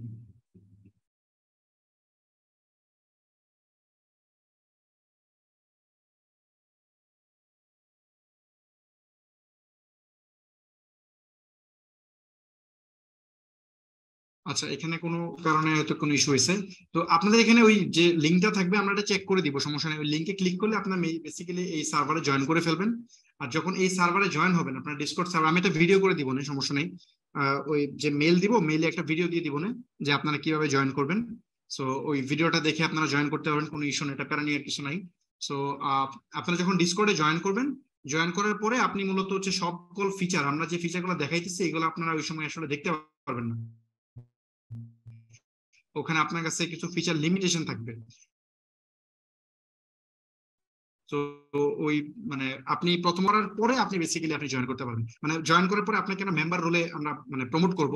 প্রথমত আপনি জয়েন করবেন এজ এভরিওয়ান হিসেবে, তখন আমরা আগে ভেরিফাই করব যে আপনি কি ওই ব্যক্তি কিনা যে ওয়ার্কশপে মানে জন্য পেমেন্ট করছেন। যখন আমরা ভেরিফাই করে ফেলবো, ভেরিফাই করার পরে আপনাকে আসলে আমরা মানে প্রমোট করে দিব, ভেরিফাইড মেম্বার রোলটা দিয়ে দিব। তখন আসলে আপনি সকল চ্যানেল অ্যাক্সেস করতে পারবেন। প্রথমে আপনি ঢোকার পরে শুধুমাত্র দেখা যাবে আপনি রুলস গুলা পড়তে পারবেন, আর কোনো কিছুই দেখতে পারবেন না, শুধু রুলস দেখতে পারবেন। আর বাকি যে আমি যে চ্যানেলগুলো দেখাইছি এগুলো আপনার সামনে থাকবে না। এই চ্যানেলগুলো পরে আপনি অ্যাক্সেস করতে পারবেন যখন আমরা আপনাকে ভেরিফাই করব। সো এই ভেরিফিকেশন প্রসেসটা একটু সময় লাগবে। আমরা 15 তারিখের আগে এটা কমপ্লিট করবো, কারণ আপনার থেকে আমরা কিছু ইনফরমেশন নিব। আমরা বলছিলাম যে আমরা আইডেন্টিটি ভেরিফাই করব, যে আপনারা যারা জয়েন করতেছেন তাদের বিজনেসের কিছু ইনফরমেশন আমাদের লাগবে। পাশাপাশি হচ্ছে আমরা এনআইডি কার্ড বা হচ্ছে আপনার মানে আপনার যে কোনো একটা সফট কপি আমরা কালেক্ট করব, মানে ওখানে আপলোড করতে বলবো, যেটা দিয়ে আপনাকে আমরা আইডেন্টিফাই করতে পারবো। কারণ এখানে আমরা আরো অনেক ধরনের বিজনেস অপরচুনিটি ক্রিয়েট করব, যার কারণে এখানে আসলে আমাদের রিয়েল পিপল গুলো আইডেন্টিফাই করা দরকার আছে, যেন এখানে কোনো ধরনের বড় অকারেন্স না ঘটে। কারণ হয়তো এমন হইতে পারে যে এখানকার এই ওয়ার্কশপের দুইজন পার্টনার মিলে একসাথে বিজনেস শুরু করছে বা ফাইন্যান্সিয়াল লেনদেন করছে, যদিও আমরা বলবো না, এনকারেজ করবো না ফাইন্যান্সিয়াল লেনদেন করছে, সো কোনো এক কারণে সে ফ্রডের শিকার হইতে পারে। সো এইসব মানে যেহেতু আমরা একটা কমিউনিটিতে অ্যাড করতেছি, আমরা বলবো একজন আরেকজনকে হেল্প করবে, তো এই প্রত্যেকটা জিনিস মনিটরিং করা আমাদের দায়িত্ব। তো ওই পারপাস থেকে আমরা আসলে এই আইডেন্টিটিটা ভেরিফাই করবো, আমাদের নিজেদেরও দরকার আছে এই আইডেন্টিটি ভেরিফাই করার জন্য। সো এই ভেরিফিকেশন প্রসেসটা কমপ্লিট হওয়ার পরে আপনাকে আসলে আমরা এই সকল চ্যানেল আপনি অ্যাক্সেস করতে পারবেন। আর এটা আমরা 15 তারিখের আগেই সবাইকে দিয়ে কমপ্লিট করে ফেলবো। কমপ্লিট করার পরে আপনারা বেসিক্যালি হচ্ছে ওই কি বলে, আপনারা যখন মানে আমরা যখন এই পুরো প্রসেসটা কমপ্লিট করে ফেলবো, তখন আপনি সকল চ্যানেল দেখতে পারবেন এবং কমিউনিকেট করতে পারবেন। এছাড়া কোনো যদি ইস্যু হয়, এই ব্যাপারে কোনো ইস্যু হলে আমাদের যে সাপোর্ট পেজ আছে বা স্টেপ আপের ফেসবুক পেজ আছে, সেখানে আপনারা নক দিবেন, নক দিলে আপনারা এই ব্যাপারে হেল্প পাবেন। আচ্ছা আরেকটা বিষয় একটু বলি, আপনার যে এই যে নামটা আছে না, এই যে নামটা আছে, এই নামের আমরা হচ্ছে নিকনেমটা চেঞ্জ করে দিব। আপনার যে নামটা থাকবে এখানে, ধরেন স্টেপ আপ তো নাম দিছি তাই না, এখানে দেখাই, এই যে ডিসপ্লে নেম যেটা আছে এটা হচ্ছে নিকনেম বেসিক্যালি। তো এই নামটা তো আপনি তো আপনার নিজের নাম দিবেন, এটা বেসিক্যালি আমরা এখানে চেঞ্জ করে দিব। এটা পরে আপনি আর চেঞ্জ করবেন না, এটা চেঞ্জ করে আমরা একটা ইউনিক আইডি দিব আপনার, মানে আপনার জন্য আমরা একটা, মানে ওয়ার্কশপ মেম্বারদের জন্য প্রত্যেকটা মেম্বারের জন্য একটা সেপারেট আইডি বানাচ্ছি আমরা। ওই আইডিটা আপনার এখানে দেওয়া হবে এবং ওই আইডির এগেইনস্টে আমরা হচ্ছে আপনার অ্যাকাউন্ট ভেরিফিকেশন করব। তো এখানে যে আইডিটা আমরা যে নিকনেমটা চেঞ্জ করে দিব, আমাদের মডারেটরও চেঞ্জ করে দিবে, ইউনিক আইডিটা চেঞ্জ করে দিবে। সেটা চেঞ্জ করলে পরে আপনি এটা আবার কখনো চেঞ্জ করেন না, চেঞ্জ করলে কিন্তু আমরা বুঝতে পারবো যে আপনি ওই মেম্বার না। সো এই নিকনেমটা চেঞ্জ করেন না। সো এই হচ্ছে মোটামুটি আলোচনা, বাকিটা ওই ভিডিওতে থাকবে। মেইল যখন আমি থ্রো করব, মেইল আজকে তো রাত হয়ে গেছে, কালকে থ্রো করতে হবে। সো কালকে যখন আমি মেইলটা থ্রো করব, মেইলের সাথে একটা ভিডিও করে দিব, এবং ওই ভিডিও ইনস্ট্রাকশনটা দেখে আপনি কাজ করতে পারবেন। এই তো, আর টেকনিক্যাল ইস্যু হয়েছে, এটা এখন সলভ করা যাবে, বাট এখানে খুঁজতে গেলে সময় লাগবে। সো এটা আমি পরে দেখতেছি এটা কি হয়েছে, ছোটখাটো একটা ইস্যু হয়েছে। ওই সময় হয়েছিল না, ওই করার সময় একটা সিম্পল ইস্যু, ওখানে সিম্পল একটা ইস্যু হয়েছে, আমার খুঁজতে হবে যে কোন জায়গায় আসলে ঝামেলাটা হয়েছে। জি আসগর ভাই, আমরা তাহলে শেষ করবো আজকে। হ্যাঁ ফাহমিদ ভাই, মোটামুটি সবকিছুই আলোচনা হয়েছে আজকে, আচ্ছা, তাহলে শেষ করি, আপনিও টায়ার্ড হয়ে গেছেন। হ্যাঁ আজকে শেষ করি আমরা। আর নেক্সট ক্লাস হবে নেক্সট বৃহস্পতিবারে। নেক্সট বৃহস্পতিবারে হচ্ছে আমরা হচ্ছে এটা মানে কোয়েশ্চেন এন্ড সেশন নিব, কোয়েশ্চেন অ্যান্সার সেশন। ওইখানে আমি গ্রুপে একটা পোস্ট দিব, ওই পোস্টে আপনারা আসলে আপনারা কি কি টপিক জানতে চান, কি কি প্রশ্ন আছে এই পুরা মানে বুট ক্যাম্পের উপর, এগুলো আপনারা লিখবেন এবং সেখান থেকে আমরা শর্ট লিস্ট করে এগুলো অ্যান্সার দিব। আর যদি সময় পাই, যদি আপনার কিউএনএ সেশনে বেশি টাইম না লাগে, তাহলে আরেকটা টপিক নিয়ে আলোচনা করবো। এই তো, আজকে এই পর্যন্তই রাখি। কালকে ইনশাল্লাহ আপনাদেরকে মেল করে দেবো। আজকে মেল করার কথা ছিল, বাট এই যে এই ডিসকর্ডের যে ইস্যুটা হয়েছে এটা এখন ফিক্স করে তারপর সেন্ড করতে হবে। আমি ভাবছিলাম যে ক্লাস শেষে আমি মেলটা থ্রো করে দিব, সব রেডি করে রাখছিলাম, কিন্তু এখন তো করতে পারতেছি না। এই যে ডিসকর্ডের কি ইস্যুটা, এটাকে ফিক্স করতে হবে, ফিক্স করে তারপরে করতে হবে আর কি। ওকে ঠিক আছে, তাহলে আজকে এই পর্যন্তই, পরে ইনশাল্লাহ আবার নেক্সট ক্লাসে কথা হবে। আসসালামু আলাইকুম।